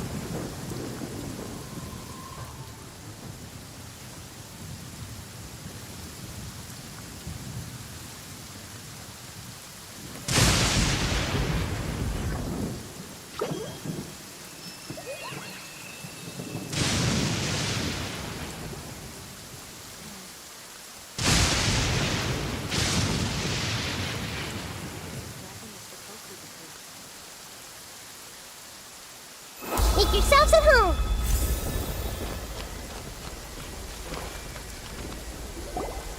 We're here! This is the Yashiro Commission's headquarters, so... Traveler, it's been a while. If you're looking for the Commissioner and Miss Kamisato, I'm afraid your timing is unfortunate. They're not here right now. Are they out on business? The Commissioner is out on business, and Miss Kamisato is standing in for some meetings in the Commissioner's place. If it's urgent, you're welcome to wait inside until they get back. What do you think? Shall we go in?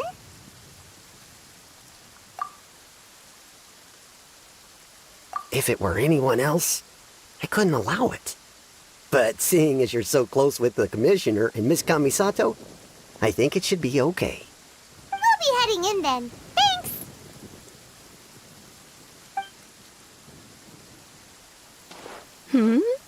Hello, dears. Is there something you want to say?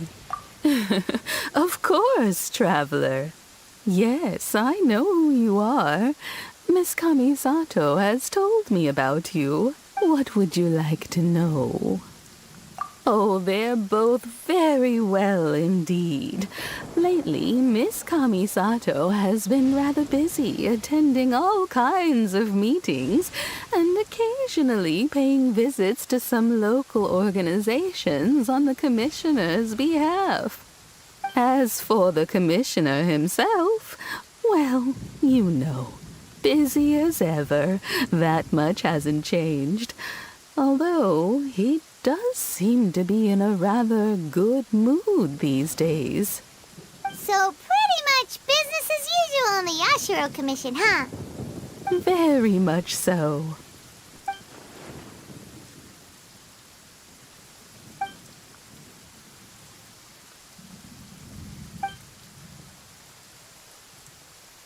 Well, got any more questions? You're very welcome. In fact, I would love nothing more than for you to come and visit more often.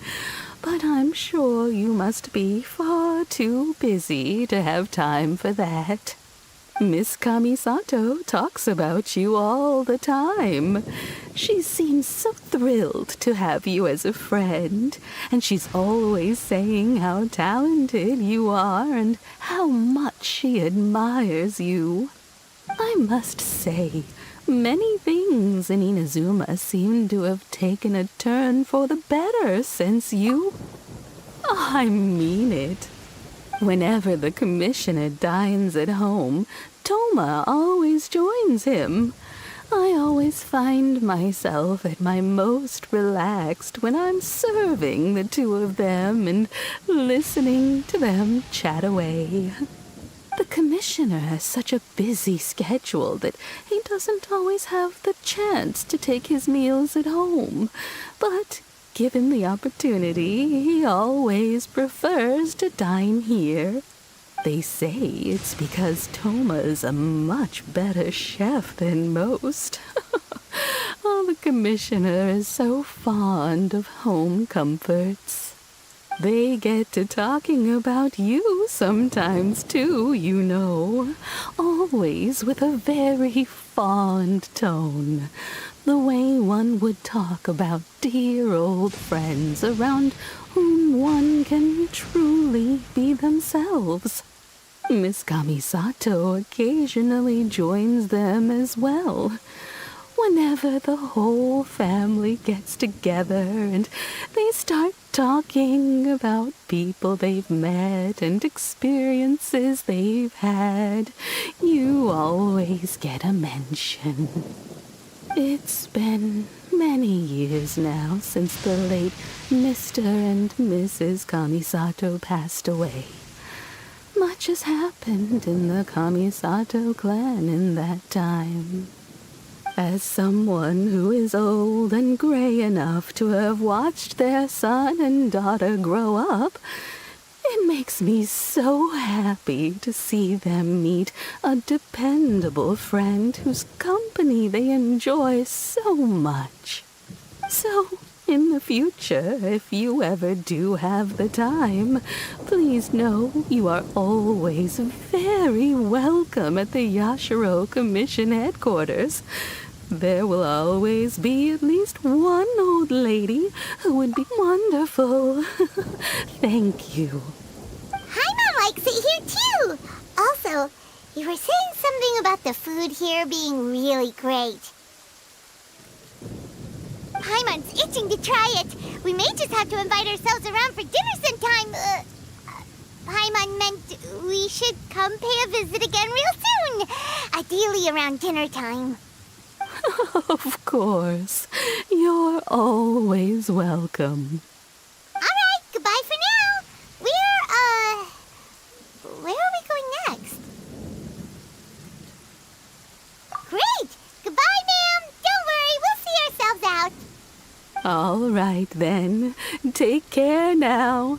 Hope to see you soon.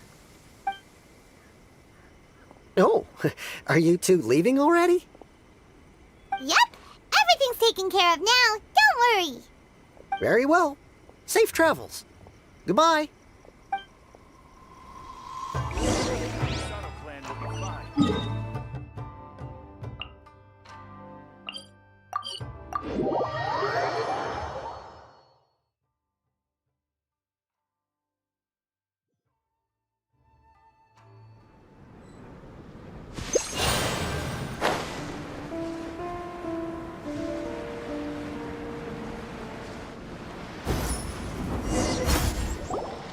Well, here we are. But what are we looking for? Something or someone? Do my eyes deceive me, or is that the Traveler and Paimon? Xavier, what are you doing here? I was in the general area, and now I'm in this specific area. There, that's me. So what about you two? We have some questions and thought you might be able to help.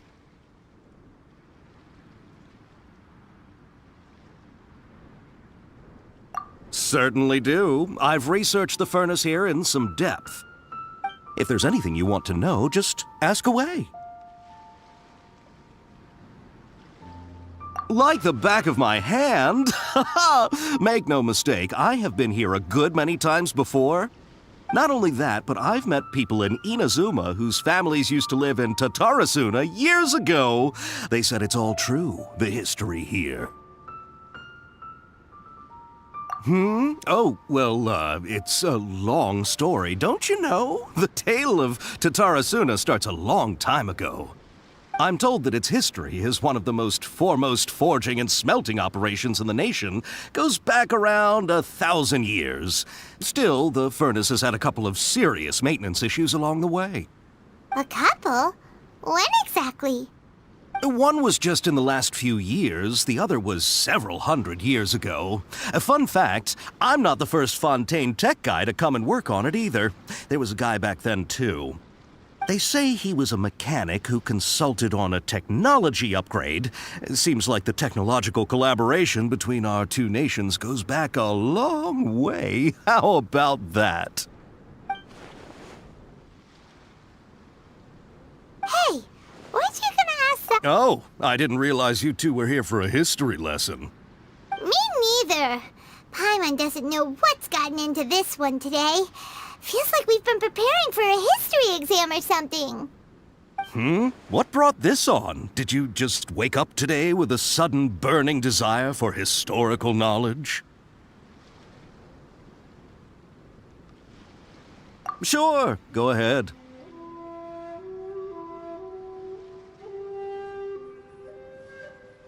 A kabuki mono? No, I can't say that I have. I do know the word, Inazuman for those eccentric types who always go around dressed to the nines. Just the sort of person that I'd like to meet, actually.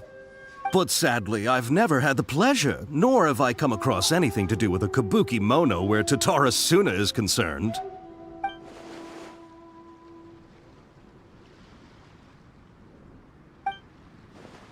Of course! Don't mention it. Oh, we're leaving?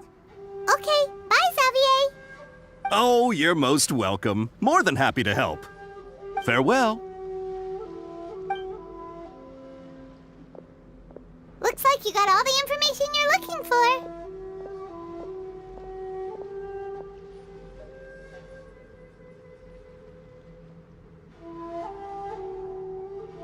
Sure, but what's up with you today? Whatever it is, it seems like it's really troubling you. Keep your smile, Spinal Crocodile. No matter what happens, Paimon will always be there for you.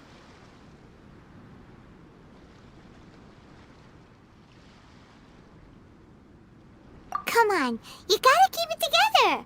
Why don't you grab something to eat? You can't go facing life's challenges on an empty stomach. All right, let's head off and go meet Nahida.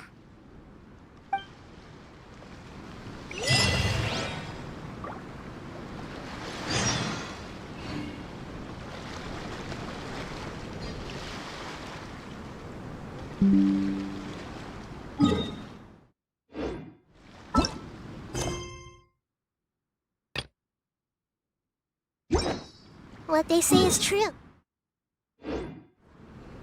I see everything.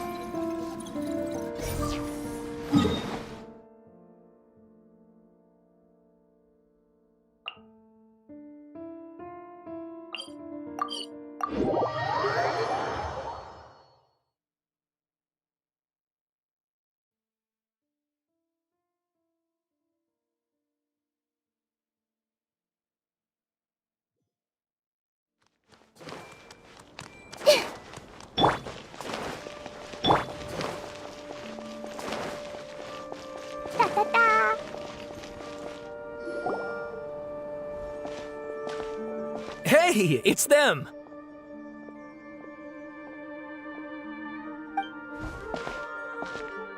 Akaba, Sawada, you're still here? Indeed we are. If you have a moment, we'd love for you to join us once more. We have time. What do you want to talk to us about? It's the same topic we discussed last time. Obviously. Still looking for more info about Tatara Sunna, huh? Should we join them?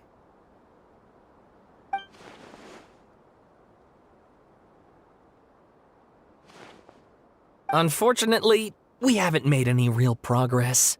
Huh? Oh, of course.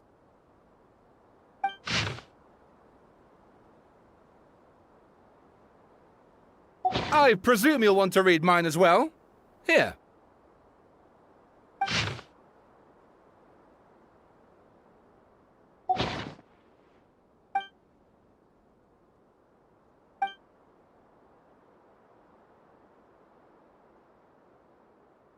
Well, what do you think? Hey, Traveler. Remember how last time Akaba was saying how he wished he could gather more information about all this? Well, we just got back from Inazuma. So how about we tell them what we learned? What did you find out? Something big? It's a long story. Basically, we have some friends in Inazuma, and...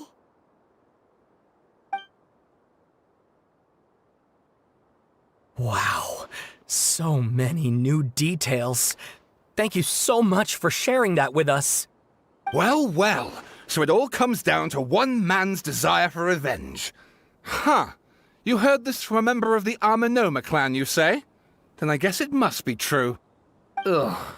So there's no ghost story here after all. This new information actually lends further credence to my hypothesis. Evidently, swordsmiths were seen as having an incredibly prestigious role in society those days, to the extent that harming them was conceived of, at least by the perpetrator, as a way of exacting revenge against those in power. Yes, okay, point taken, you were right.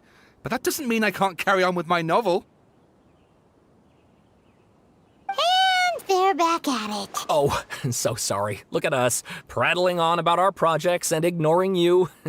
Thank you so much for the information. You're welcome. See ya. Keep us in the loop if you find out anything else. Will do.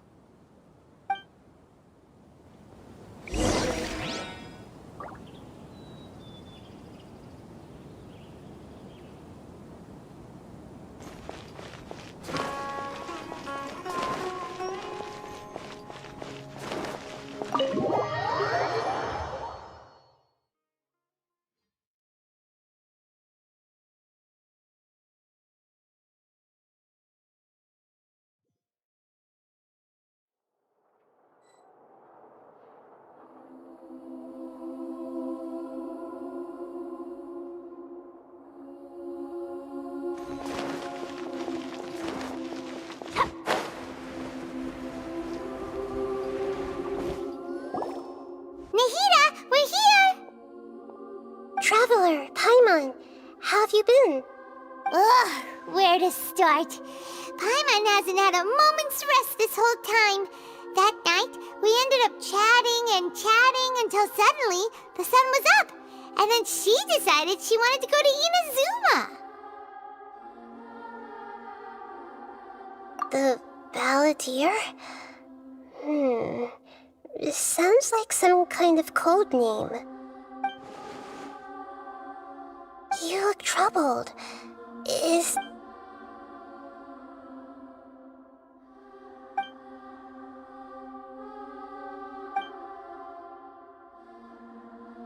Traveler? Hey, what's wrong? You look...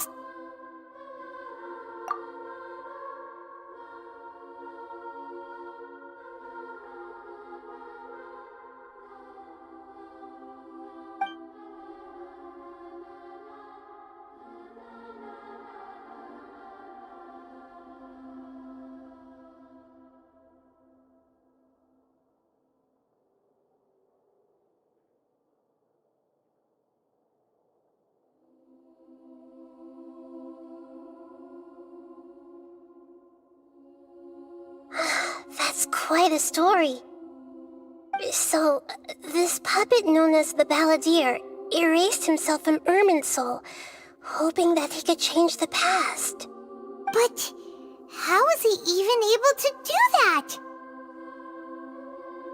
As the Traveler said, he very nearly became Sumeru's deity. Admittedly, I remember it a little differently. I don't recall finding anyone inside the machine after we defeated it. Nevertheless, it does make sense. If someone were to successfully erase themselves from Irminsul, the world would change to reflect the new reality. So, you believe this person really existed, and we just don't remember him because... well, because he literally changed the world? Yes. Theoretically speaking, it is possible to do this. But I'm struggling to imagine the kind of person who would dare go through with it. The Traveler comes from a world beyond Tevat. That's why there's no information about her in Irminsul. And it also explains why any changes to Irminsul wouldn't affect her. So if there's anyone in the world capable of retaining memories from a past that has been rewritten, it's you. It's quite incredible when you think about it. Paimon's having a hard time understanding this Balladeer guy's motivations. Why did he do it? I can only make inferences based on the information we've been given. As for what kind of person he was, only you remember that.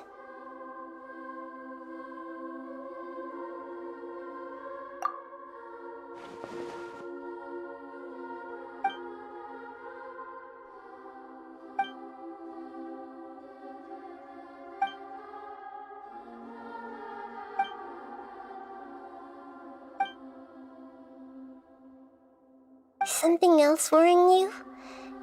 Something that you can't share? It couldn't change the fate of the ones who had died, right? Once the Balladeer realized he hadn't been betrayed after all, it must have completely changed his view of the people of Tatara Sunna. Now he saw them as friends again. He couldn't keep hating humans after that, and if he thought there was a chance he could save his old friends, it would be hard not to try. The story makes sense, every part of it. The Balladeer tried to achieve godhood with the doctor's help. He was unsuccessful, but retained the power to connect with Irminsul. That power then enabled him to change what was recorded in Irminsul and erase himself, even though he didn't have much strength left. Yeah, it does make sense, but it still ended in tragedy for his friends. It just feels so hopeless. He gave everything to do this, but it seems like he got nothing in return.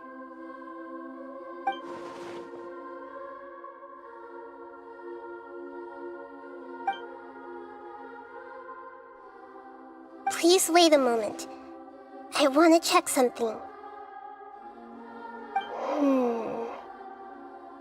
Found it. This should be the one. It turns out that I have a strange way of confirming everything she has told us. What is it? A record from a personal collection. It was tucked away in a corner. You should take a look.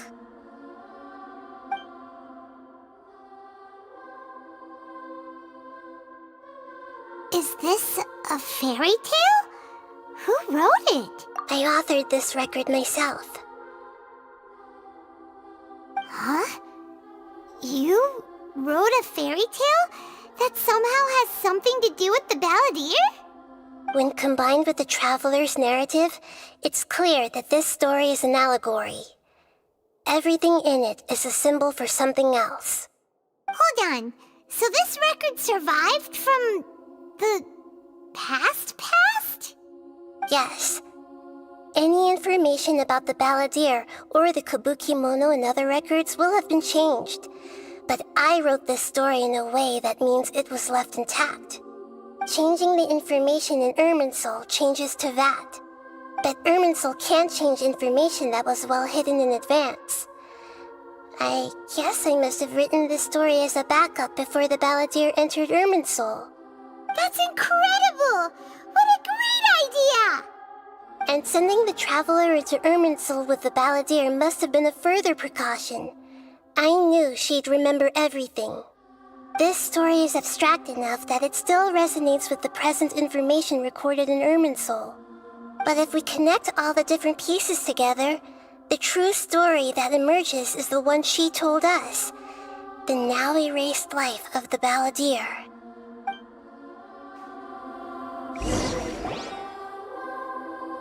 There was once a lone monster draped in fox fur.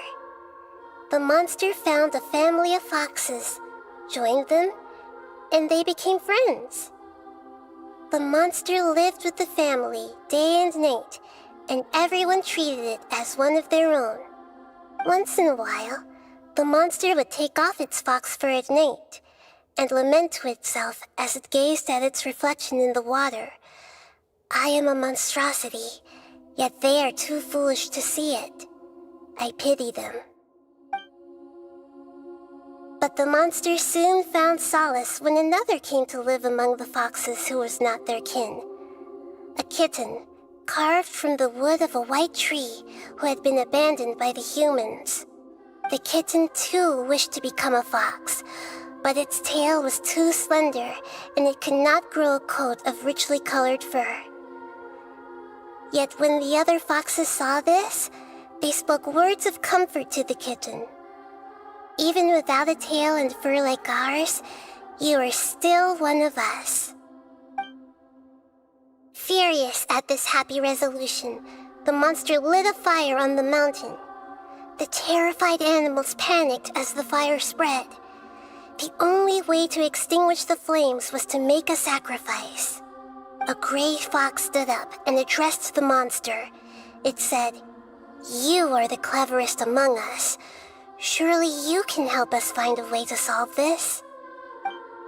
The monster smiled, led the fox toward the fire, and murdered it. The gray fox's heart was turned into a beautiful drop of water, clear, spotless, and pure. The monster gave the heart of water to the kitten, telling him, "The foxes have decided. You are the one who must be sacrificed. Take this, quench the flames, and die for your fox kin." The fire was extinguished, but the kitten lived. It left that side of the mountain and found a little bird who had a broken wing. The two promised they would spend their whole lives together, but the little bird did not have long left to live. It passed away soon after. After burying the bird, the kitten left the mountain for good. Never again would it cherish a single creature, nor a single blade of grass that stood on that mountain. The kitten spent the nights wandering aimlessly, gnashing its teeth at the moon. How it wished to swallow the moon and devour the moonlight. If the world could only return to darkness, then it would finally be peaceful and content. I will become the new moon, the answer to everything. Then, no one will know that there were once birds, foxes, and cats in this world. And no one can know that they were different.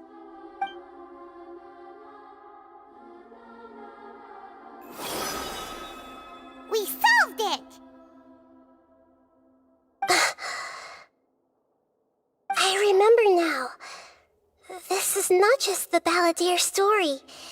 It is his very own memories. I made a backup so that it would be preserved no matter what happened. To become a god, he was experimented on and modified countless times. It was brutal torture, and the only reason he was able to survive is that he was a puppet.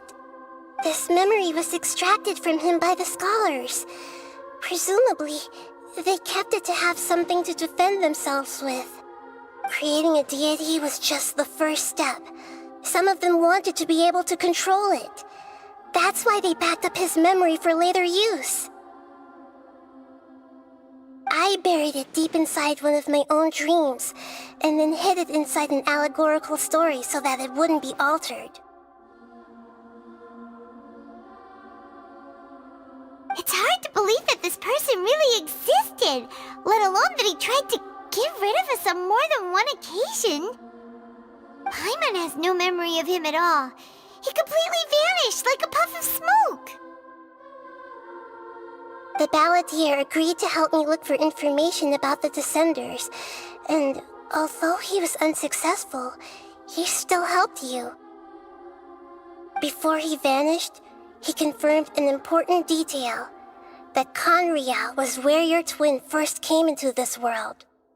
We still don't know how the change to Ermin Soul will affect the senior ranks of the Fatui, but in all likelihood, they won't even remember their own Harbinger.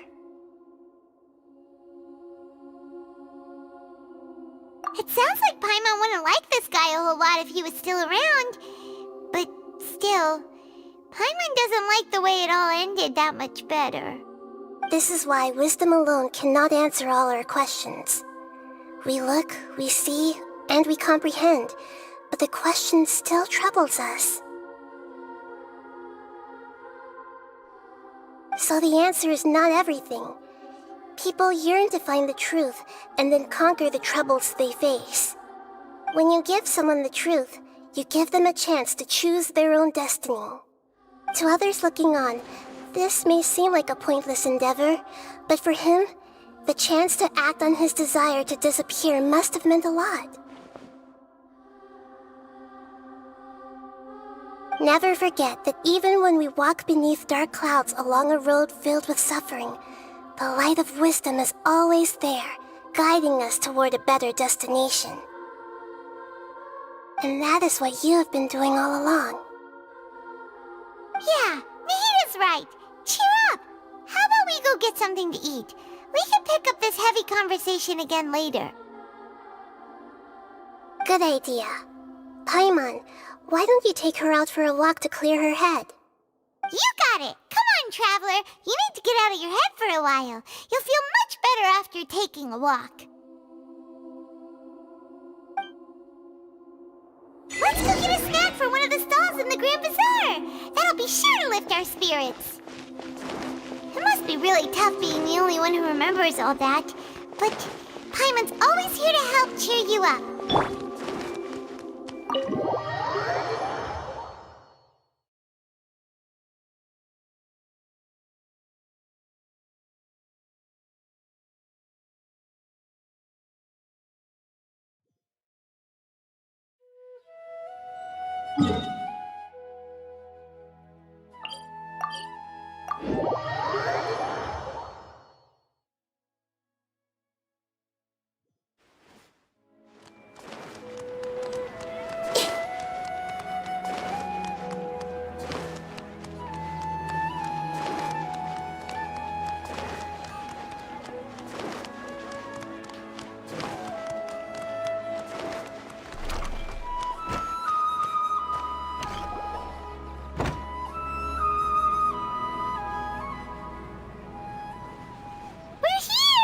What should we eat first?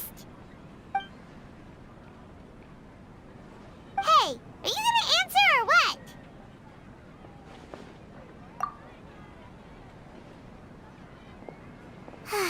Alright, whatever you want. Well, Paimon will be right here when you figured stuff out. Then we can get something to eat.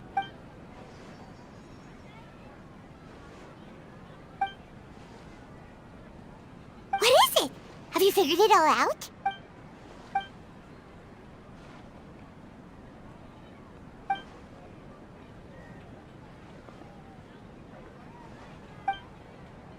Why'd you jump up all of a sudden?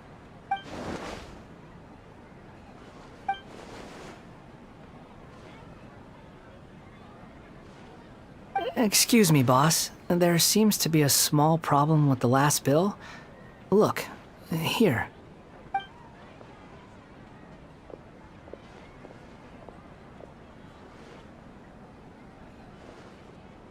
Hey! Hey, wait!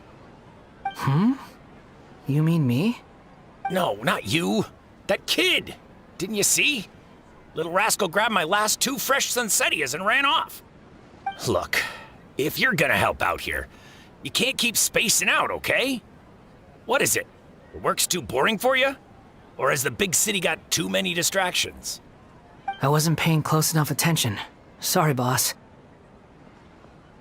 I think you're right. Maybe it's the city. It's so exciting. It can be hard to focus. Who's that guy? You know him or something? He's who? You're a strange one, kiddo. You say you don't want any money for helping out here, and then when I actually give you some work to do, you keep letting yourself get distracted. I don't want to take advantage, so I'm happy to pay you what I'd pay anyone else. But if you keep acting like this, pretty soon I won't be able to afford to. No, please. I mean it. You don't need to pay me anything. I'm just so thankful you agreed to take on an outsider like me. You're welcome, I guess. But I got bigger things to worry about. Look, we're all out of Sunsetias, and I promised the lady down the street I'd deliver a fruit bowl this evening. Leave it to me. I'll find some more. Just a moment. I'll be right back. Stop. I'm gonna level with you, kiddo. I've never met a worker who said they didn't want a wage before. And at first, I got greedy. Couldn't believe my luck. But I figured you'd start asking for something in return eventually. You don't want money. You don't take days off. And in your free time, all I see you do is wander around, taking in the sights. Are you a drifter or something? That's right, I am. We can talk more about that later. First, let me get those fruits you needed. Sunsetias, was it? I'll be right back. Hey, what do we do now? Okay, stay out of sight. Don't let him see you.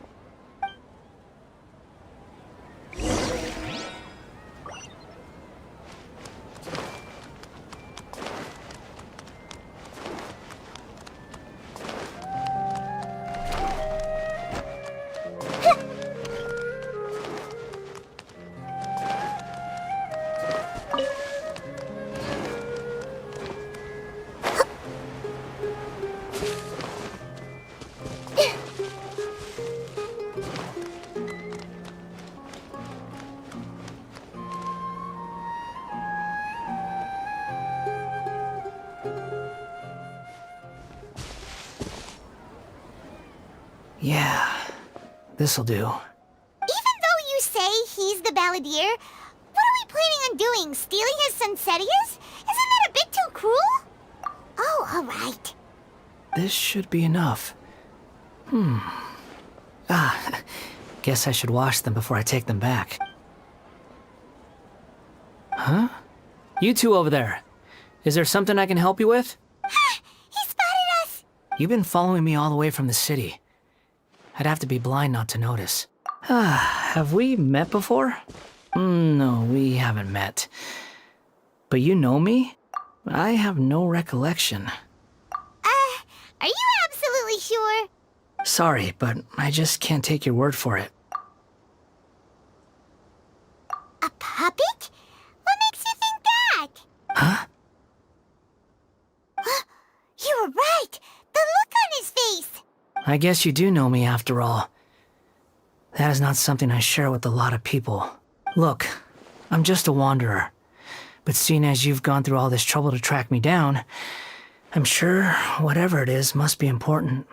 Okay, but please let me deliver these goods to my boss first. Are you really working for that guy? He said you don't want any more for it. Is that true? Yes, I ran into him out in the wilderness during a storm, and he let me take shelter in his cart. In return, I said I'd be his helper for a while. That's oddly nice of you. Let me take these back. Then I'll come with you, okay? Then let's return to the city.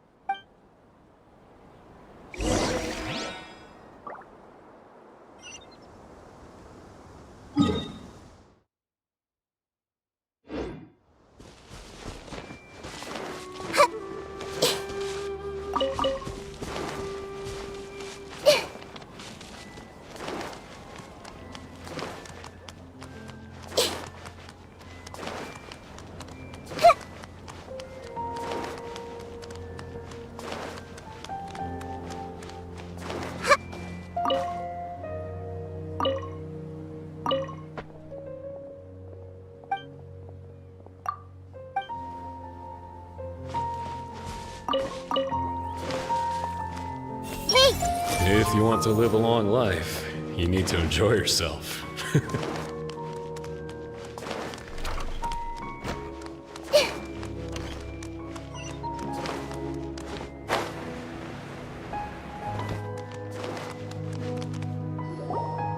Here you go, boss. I'll leave them right here. Oh, you really went and picked some more. Who are these two? Something's come up, and they need to borrow me. Sorry, boss. I'm afraid I'll be away from the stall for a while. I was just about to pay you anyway. Go wherever you want, kid. Don't waste your time here. What? I get it, okay? You just wanted to help me out, to thank me for giving you shelter from the rain that day. Even then, I don't understand why you're so adamant that you don't want any pay for it. But look, it was pouring down, and there you were, sauntering along without a care in the world, like you had nowhere to be and didn't even care that it was raining. Imagine you were me for a second. It's a little weird, right? Why's this guy traveling during a rainstorm if he's not trying to get somewhere? And why's he taking a shortcut through the open country if he's not even in a hurry? But anyway, taking you in didn't put me out even slightly. You don't owe me a thing for it. Certainly not all this. Your time is valuable. You know, you should go live your life. But I don't...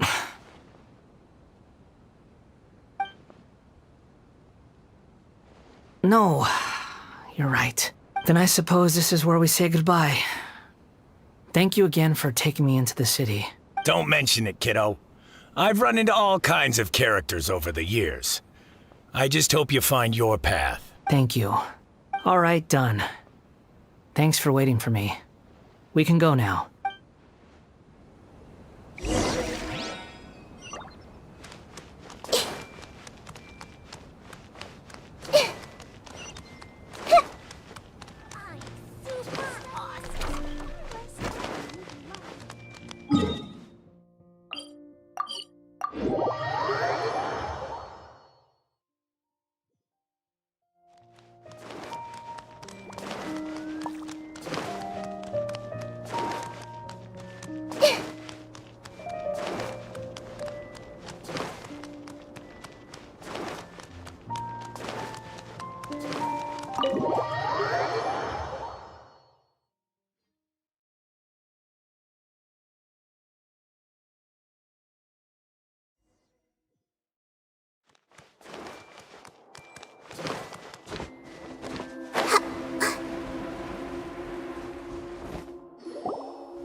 What's wrong?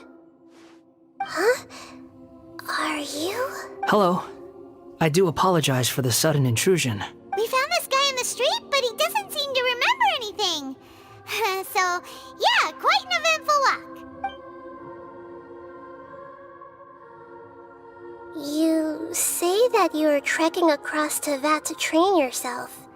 Many other Inazumans who describe themselves in this way call themselves Shugenja. Why do you refer to yourself as a wanderer? Well, it seems more relevant in my case. To me, it sounds like a plant with no roots. But these two claim that they know me, and that I have a hidden past unknown even to myself. I wouldn't call it the past, but rather... I don't like to rely on using terms like this often, but in your case, it seems that it ought to be called, previous incarnation. Oh, like a past life or something? Yes, something far more distant than the past. So far away that you cannot perceive it. Okay, I have to ask. What was I like in my previous incarnation? Oh, okay. I see. You want to tell me, but you can't bring yourselves to say it. Looks like I didn't have the most wonderful existence in my previous incarnation. If it's that difficult to talk about, I have no doubt it will be just as difficult to hear, but I'll be able to handle it. Please, tell me the truth. Is truth something you care a lot about? Yes. Then I'll be straight with you. In your previous incarnation, you did many things that would be considered evil. You nearly died because of what other people did, and many died because of you.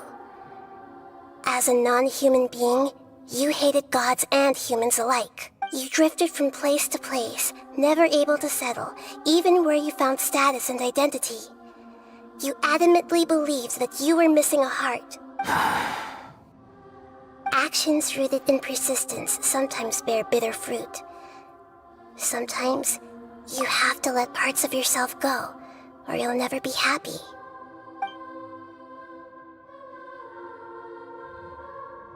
I gave everything I had, but it barely changed history at all. In terms of the outcome alone, that's true.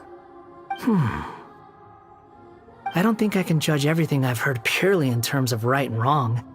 Each choice a person makes belongs to a specific place and time, a chain of cause and effect, a cycle of karma and consequence. That is the nature of truth. If one thing is right, its opposite must be wrong.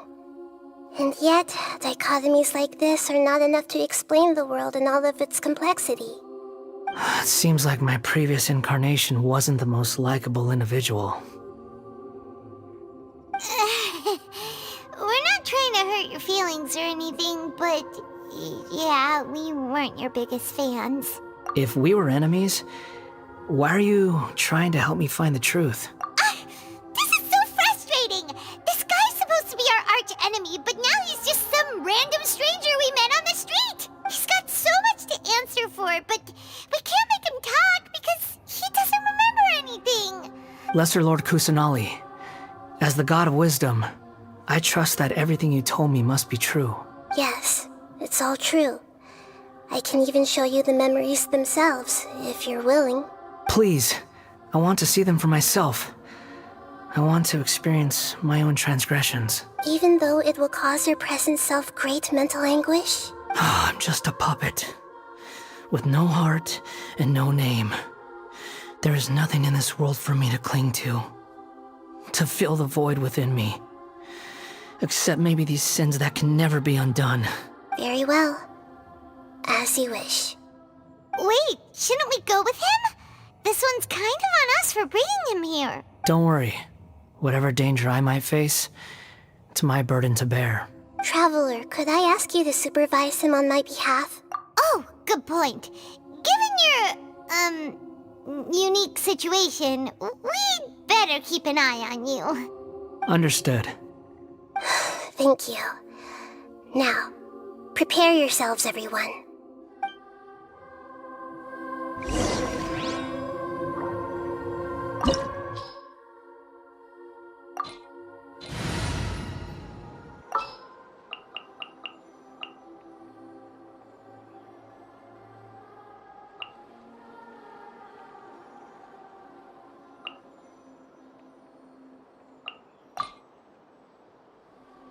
All right, amuse me.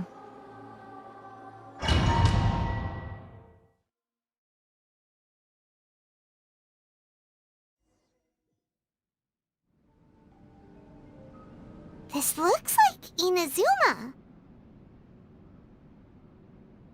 Right now, you're in a dream I created using information extracted from your memories.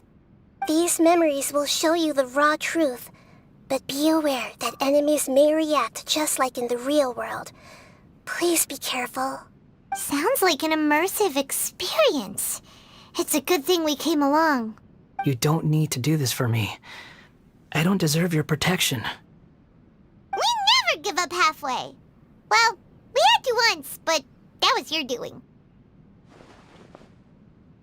All right. Thanks. Wanderer, this is the Shake Pavilion. In your Balladeer incarnation, this is where the Electro Archon placed you after your creation. You had a great many memories here. Is that because this is kind of like his birthplace?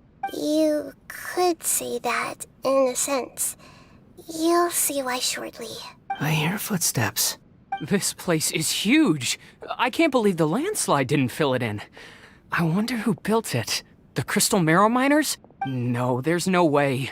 Look at this exquisite construction work, and so well preserved, too. No mining crew would be capable of this. There's someone passed out on the ground. Who are you? You're awake. What happened? How'd you get stuck here? Are you injured? Not a scratch. And these fine clothes. Who are you? This man is Katsuragi. deputy to Torichiyo's adopted son, Mikoshi Nagamasa. He found the Balladeer in Shake Pavilion and took him back to Tatara Sunna. And the rest is history. Well, it used to be. In the original version of events, Katsuragi was ultimately killed by Nagamasa. Let me get you out of here. Our people are nearby. Hang in there. During the Tatara Sunna incident, Niwa was murdered by the doctor disguised as a mechanic. The Balladeer, then known as the Kabuki-mono, disappeared not long after. As the second in command at Tatara Sunna, responsibility for what had happened fell to Mikoshi Nagamasa. But Katsuragi had sworn lifelong loyalty to Nagamasa after the latter had once saved his life. At Katsuragi's insistence, Nagamasa killed him to put an end to the Tatara Sunna incident. Katsuragi seems like he was a good guy. He looks like a warrior, but he has a kind face. Why couldn't he live a long and happy life?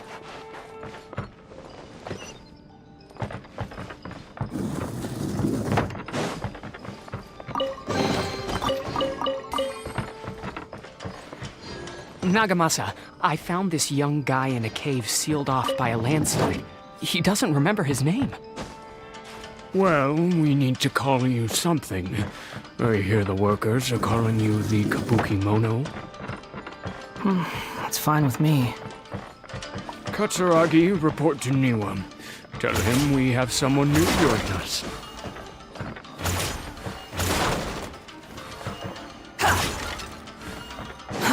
Too slow.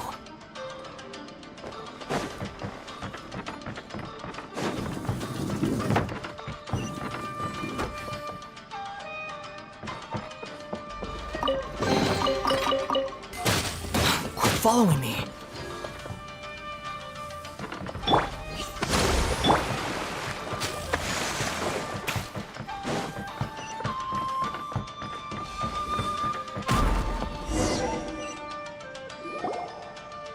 Huh?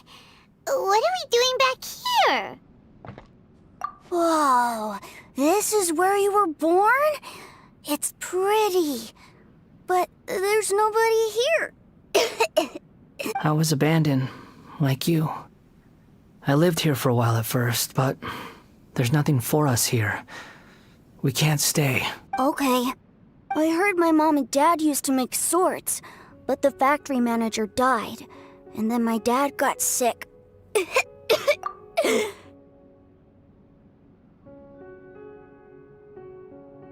He kept coughing all the time, just like me. Then Mom started coughing too. But you can't. You promised me. Yup, we're family now. We're gonna be together forever and ever. This child didn't have a name. Or rather, the Balladeer didn't know what to call him. His father died before he could name him. After his mother died, the child stayed in their straw hut alone. Some of the neighbors helped to raise him. After leaving Tatara Sunna, the Balladeer ran into this child who didn't have a name, just like him. They made a promise to live together. What happened to the child then? He died from his illness while he was still very young. The Balladeer came home one day and found that he had stopped breathing. Hey! What's wrong? Say something! You promised me we could be family! You're no different from Niwa and all the others. You betrayed me too.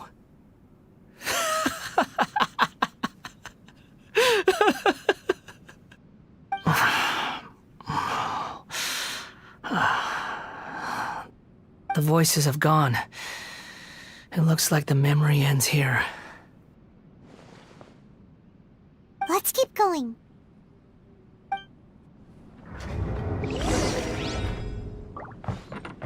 Squall and Fury!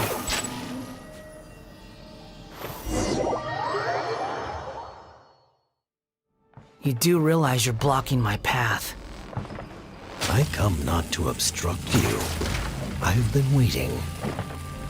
What you are truly is a weapon. One that could be wielded with an iron will. Or you could continue to drift aimlessly. Are you trying to win me over? Long-fated rebellion has begun. Why not take your place at the banquet and join yourself, beast?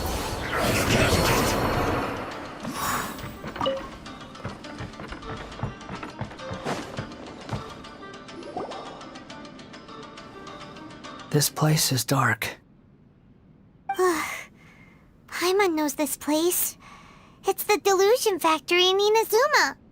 In the original version of events, the Traveler once encountered the Balladeer here. Such a creepy atmosphere. Hey, look over there! Well, well, my fair lady. Is this rundown factory and these incompetent fools all for me? Wow. You shouldn't have. Huh. What do you have to gain from belittling your subordinates? You might not want to admit it, but you are a part of this plan. Perhaps you find fighting in the Abyss to be a more meaningful use of your time? Oh, but of course, even this pales in comparison to being experimented on by the Doctor. What a sharp tongue you have. Funny how negotiating never seems to be your strong suit. For the task ahead, I suggest you keep your true feelings to yourself. Save your breath. I know what I have to do. I'm sure you think so, but I still think you need to hear it. Don't start thinking you're invincible, and don't let your emotions get in the way. Surely you're not worried about me. I just can't have you getting in my way. You and Child never fail to find ways to complicate things. I'm merely lighting a little fire in this chaotic nation. But you, being tossed out like trash, must make you want to destroy it completely. Do you remember the last time you were here? That was a lot of swordsmiths you killed. I'm sure the descendants of the Raiden Gokaden are still suffering the consequences now. Look at you. Oh, don't get so sentimental. Now, give that poor little tongue of yours a rest and stop pretending like you're above everyone else. Bye then. See you at the victory feast. Poor little tongue? She's playing with fire talking to me like that. Who does she think she is? Forget it. Someone might find me here any minute now. I should prepare to give them a warm welcome.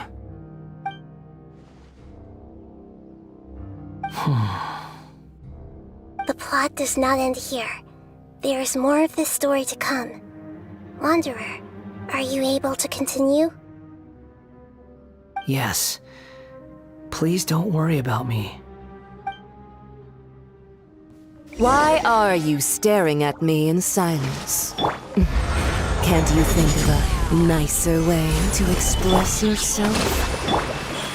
I'm under no obligation to be nice to you. Besides, I thought nothing mattered to you except results in your own interests. Isn't that right, witch? Muddle-headed puppet. You're only number 6 because you can take more abuse than other humans. Do you really count that as an asset?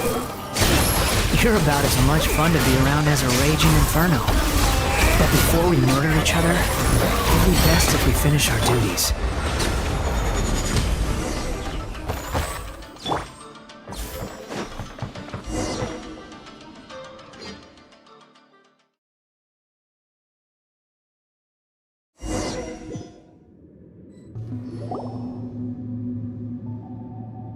Looks like we've arrived in Sumeru.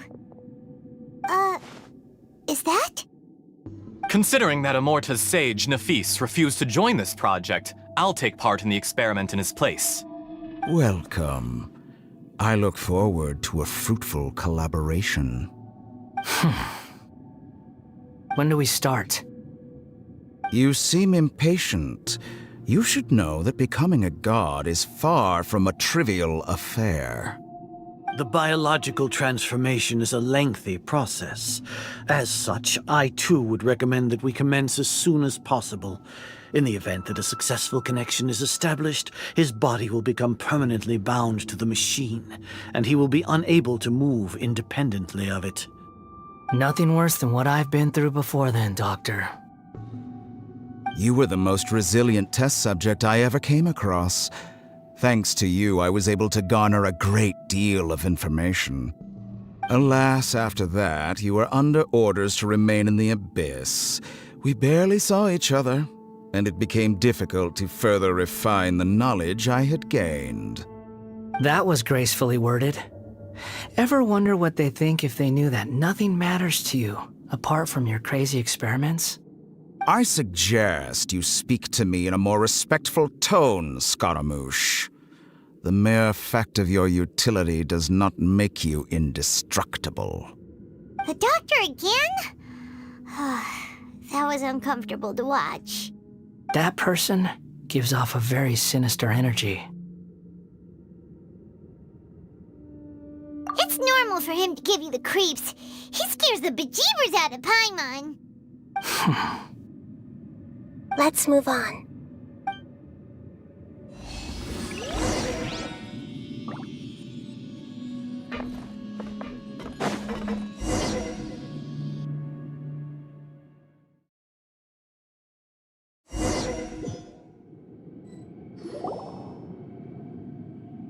You're a god. Do you think I'm evil? If you accept that he is you, just as you are you, then yes, you are evil. In your eyes, are there any differences between humans and puppets? Do you think there are any differences between your present self and your previous and future incarnations? If not, then what are the differences between humans and puppets? Whoever has tasted the joys and sorrows of life in the human realm is human. Whoever has loved and lost, cried with grief, howled with rage at the tragedy of death that eclipses the miracle of life, they are human too. I've seen enough of my past. If possible, I'd like to reclaim the sins that are mine to bear. No matter the consequences, I won't run from blame or punishment.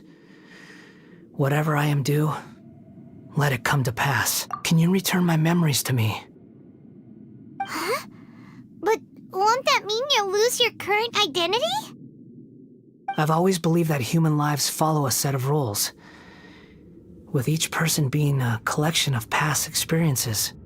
As a puppet living in a human world, my life is subject to the same rules. Regaining your memories means reverting completely to your previous incarnation. All the emotions that you discarded will return to you. Are you sure you want to do this? I've lived with the void in my chest my whole life. My creator didn't need me. And ever since I awoke, I've just drifted from one place to the next. But then I met you. And I finally realized that reclaiming my missing sins might be my one opportunity to become my true self.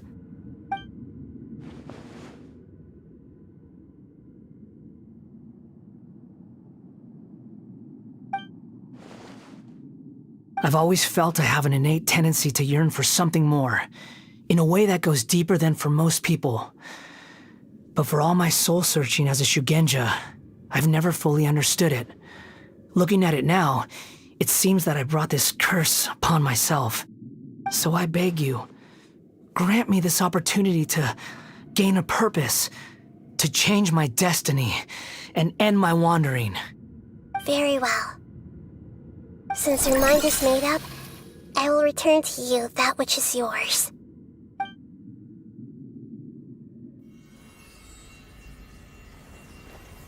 You have made your decision. Now, take this.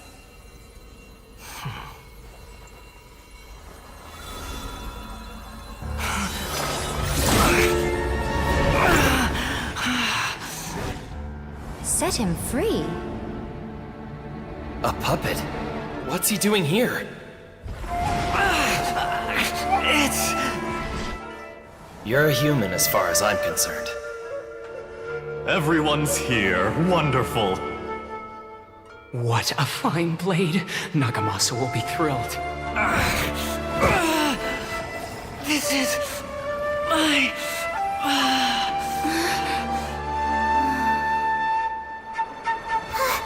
Is he alright?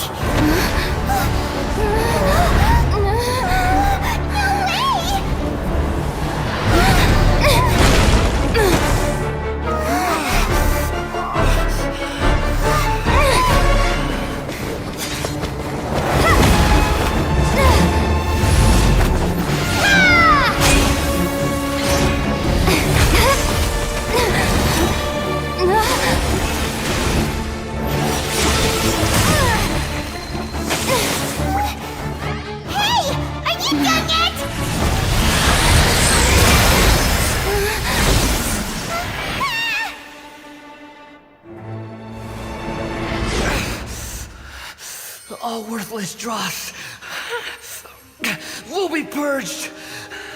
That's why this won't be the end.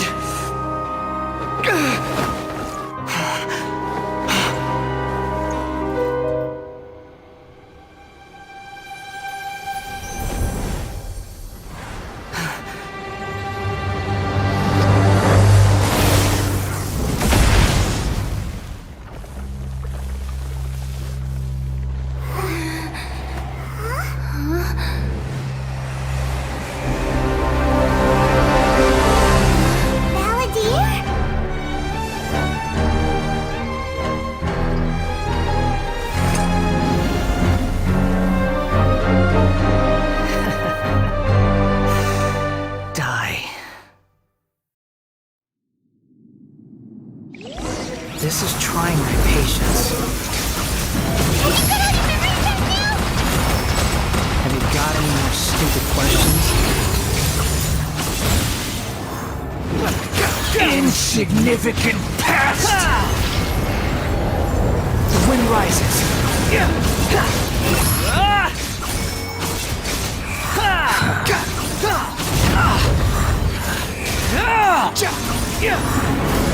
Churn!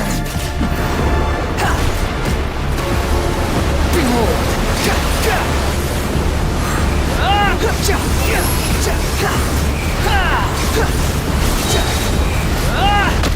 Wretched vermin! At my command, you shall fall!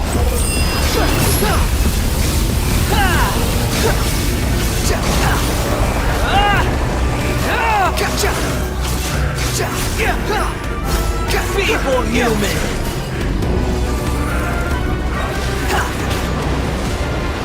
The wind rises.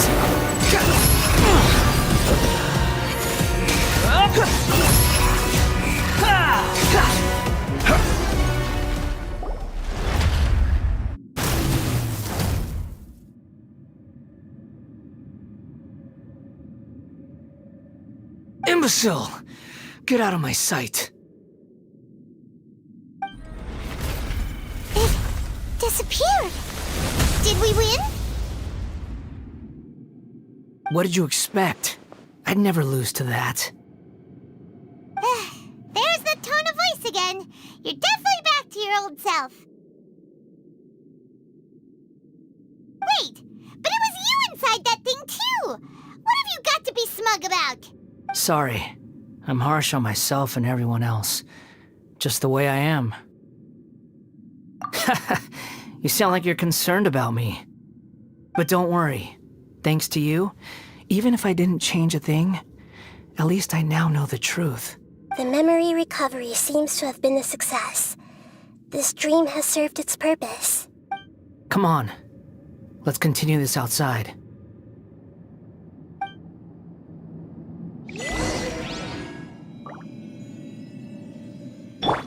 Rest and rebuild!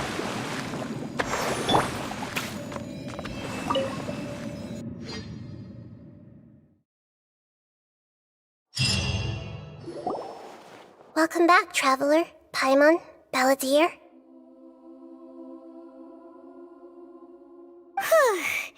It feels like we just went on on a really long journey. Paimon's exhausted. You don't like being addressed by that name? It's fine. But I was just thinking, I should probably change it. After learning about everything the doctor did, there's no way I can carry on using a name connected to him. I'm not planning on returning to the Fatui, and they wouldn't take me back anyway. Recent events will have affected a lot of people, and they might not even remember who the 6th is. So, you're quitting the Fatui for good?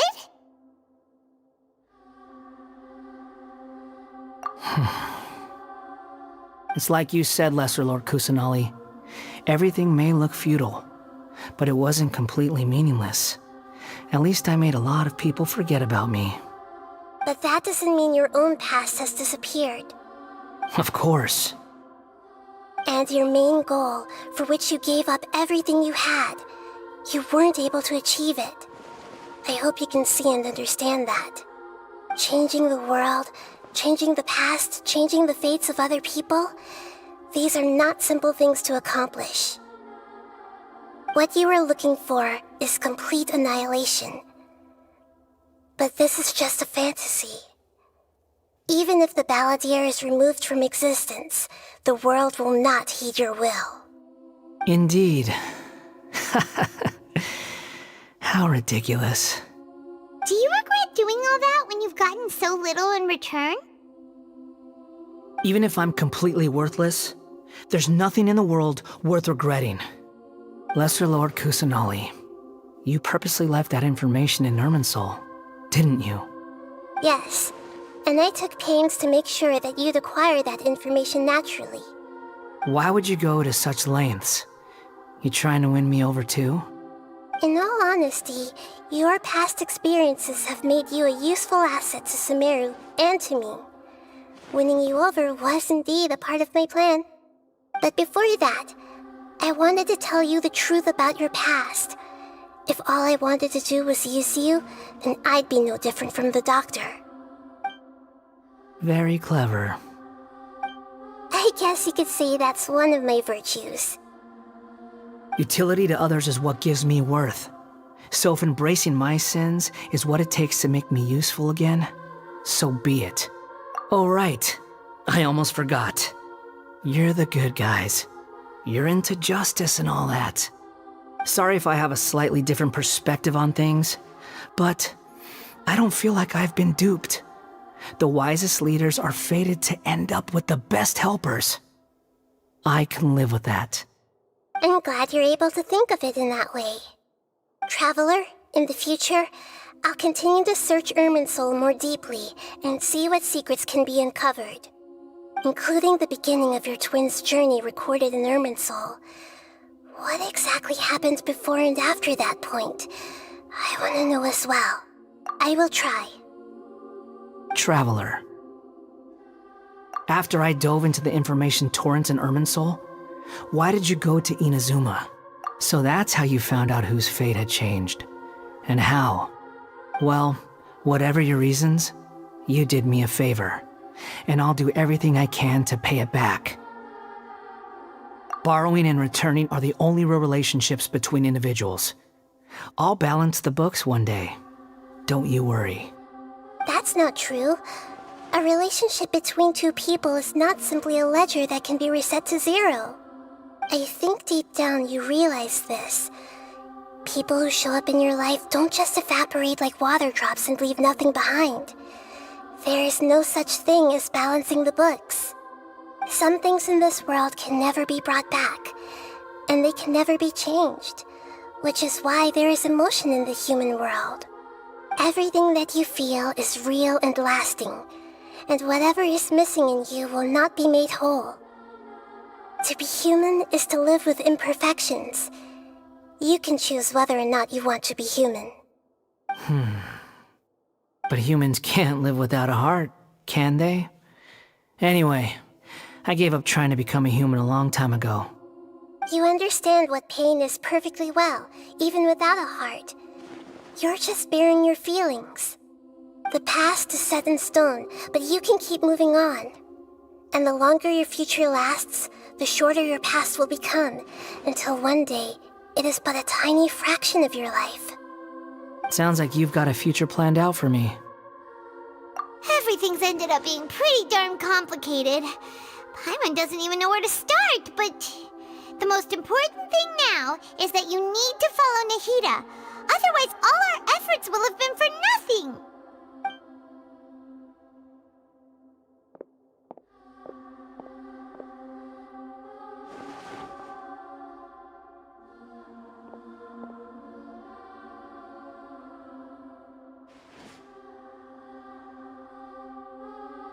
Then I guess I'll be helping you from behind the scenes from now on. I'm glad that you've accepted our proposal. Why don't you choose a new name to celebrate? Ooh! Paimon wants to pick an ugly nickname for you, too! Why? Because Paimon still doesn't like you that much. Then I hope we don't see much of each other in the future. A name is life's first gift.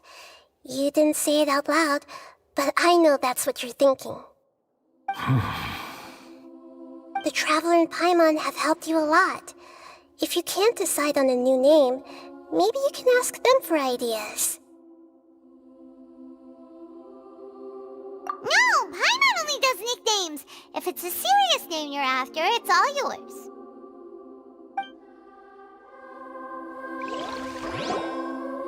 Have you got anything?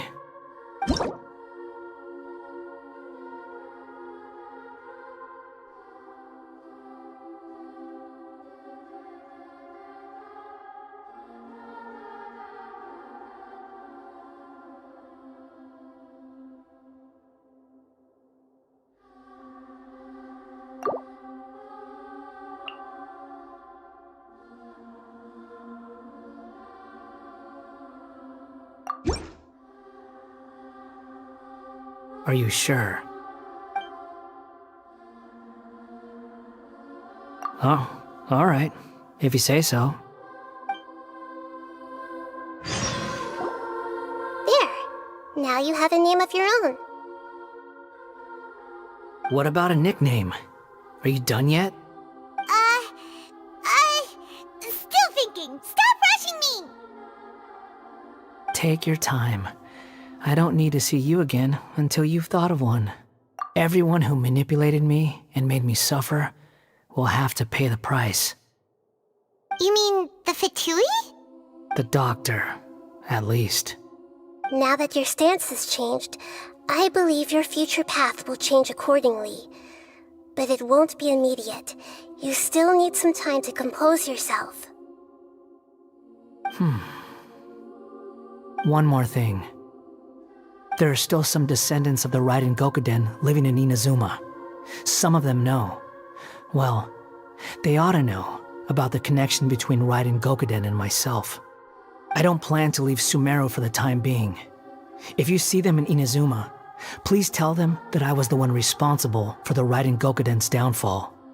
Even though the events have been erased from the world, they still deserve to know the truth. I see. That is up to you.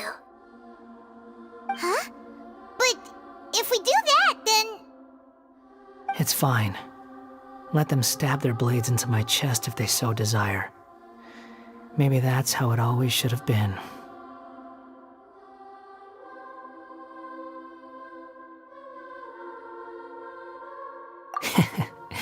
No nonsense.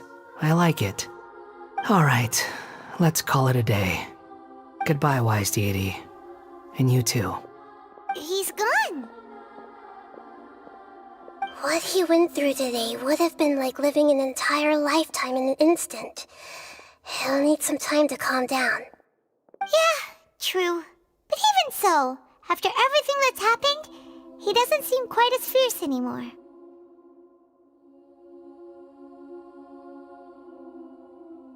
So we can finally go eat? Paimon is starving.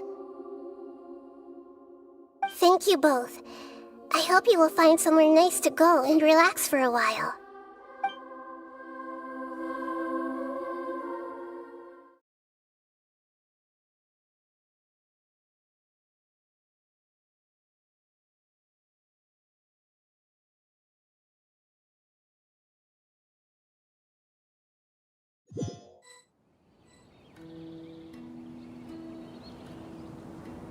I've got it! I can end my novel with some words from Mikoshi Nagamasa. You mean because everyone else in the story is dead? Yeah, I heard that Mikoshi Nagamasa died at a ripe old age. He's the perfect fit to be the narrator of the epilogue. The dark clouds had dissipated, but they continued to cast their shadow in Mikoshi Nagamasa's mind for decades to come. Then, one night, as an old man, he had a dream. On the night when that prized blade, the Tatara Nagamasa, was forged, the people rejoiced, and there was painting, dancing, and drinking. All these expressions of joy melted down in the furnace fire and turned into red clouds that rallied around the final sunrise that Mikoshi Nagamasa saw in his lifetime. Life is a story too long to be told, a journey that you must walk to behold.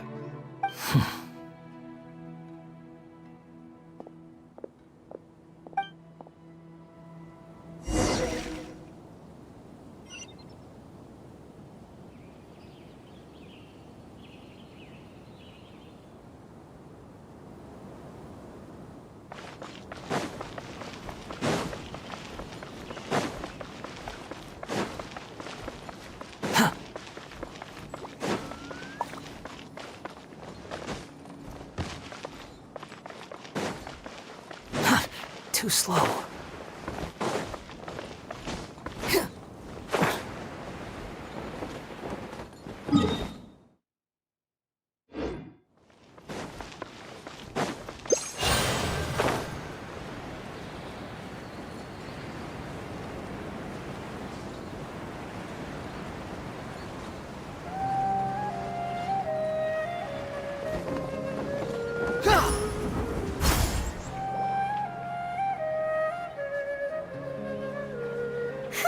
It's about time we had a break.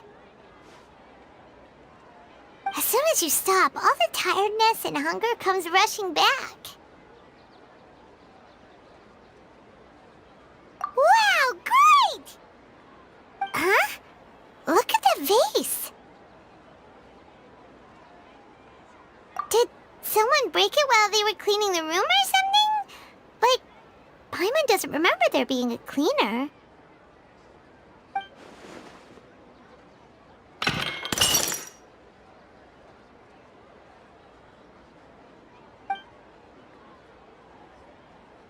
You sound lost and confused. I know why you are troubled. Any who knew of this would find their mind overwhelmed. Huh? Is there someone here talking to us? Unfortunately, the fate of Teyvat cannot easily be changed. Perhaps a god may have a slim chance, but for anyone else... Who can say? When a small animal runs into a tree trunk, though the tree may sway, it is not displaced. The same is true of fate. Like a vase that falls to the ground.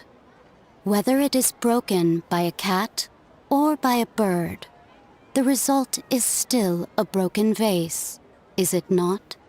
Who are you? How do you know about all this? History does not change easily, but human hearts can. Believe your own eyes. Only that which you see is true. What is unseen is but an illusion.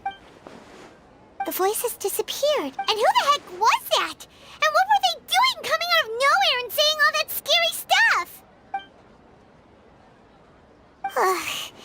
Anyway, that face is still lying there broken on the ground. It feels wrong just leaving it there. Just a moment, Paimon!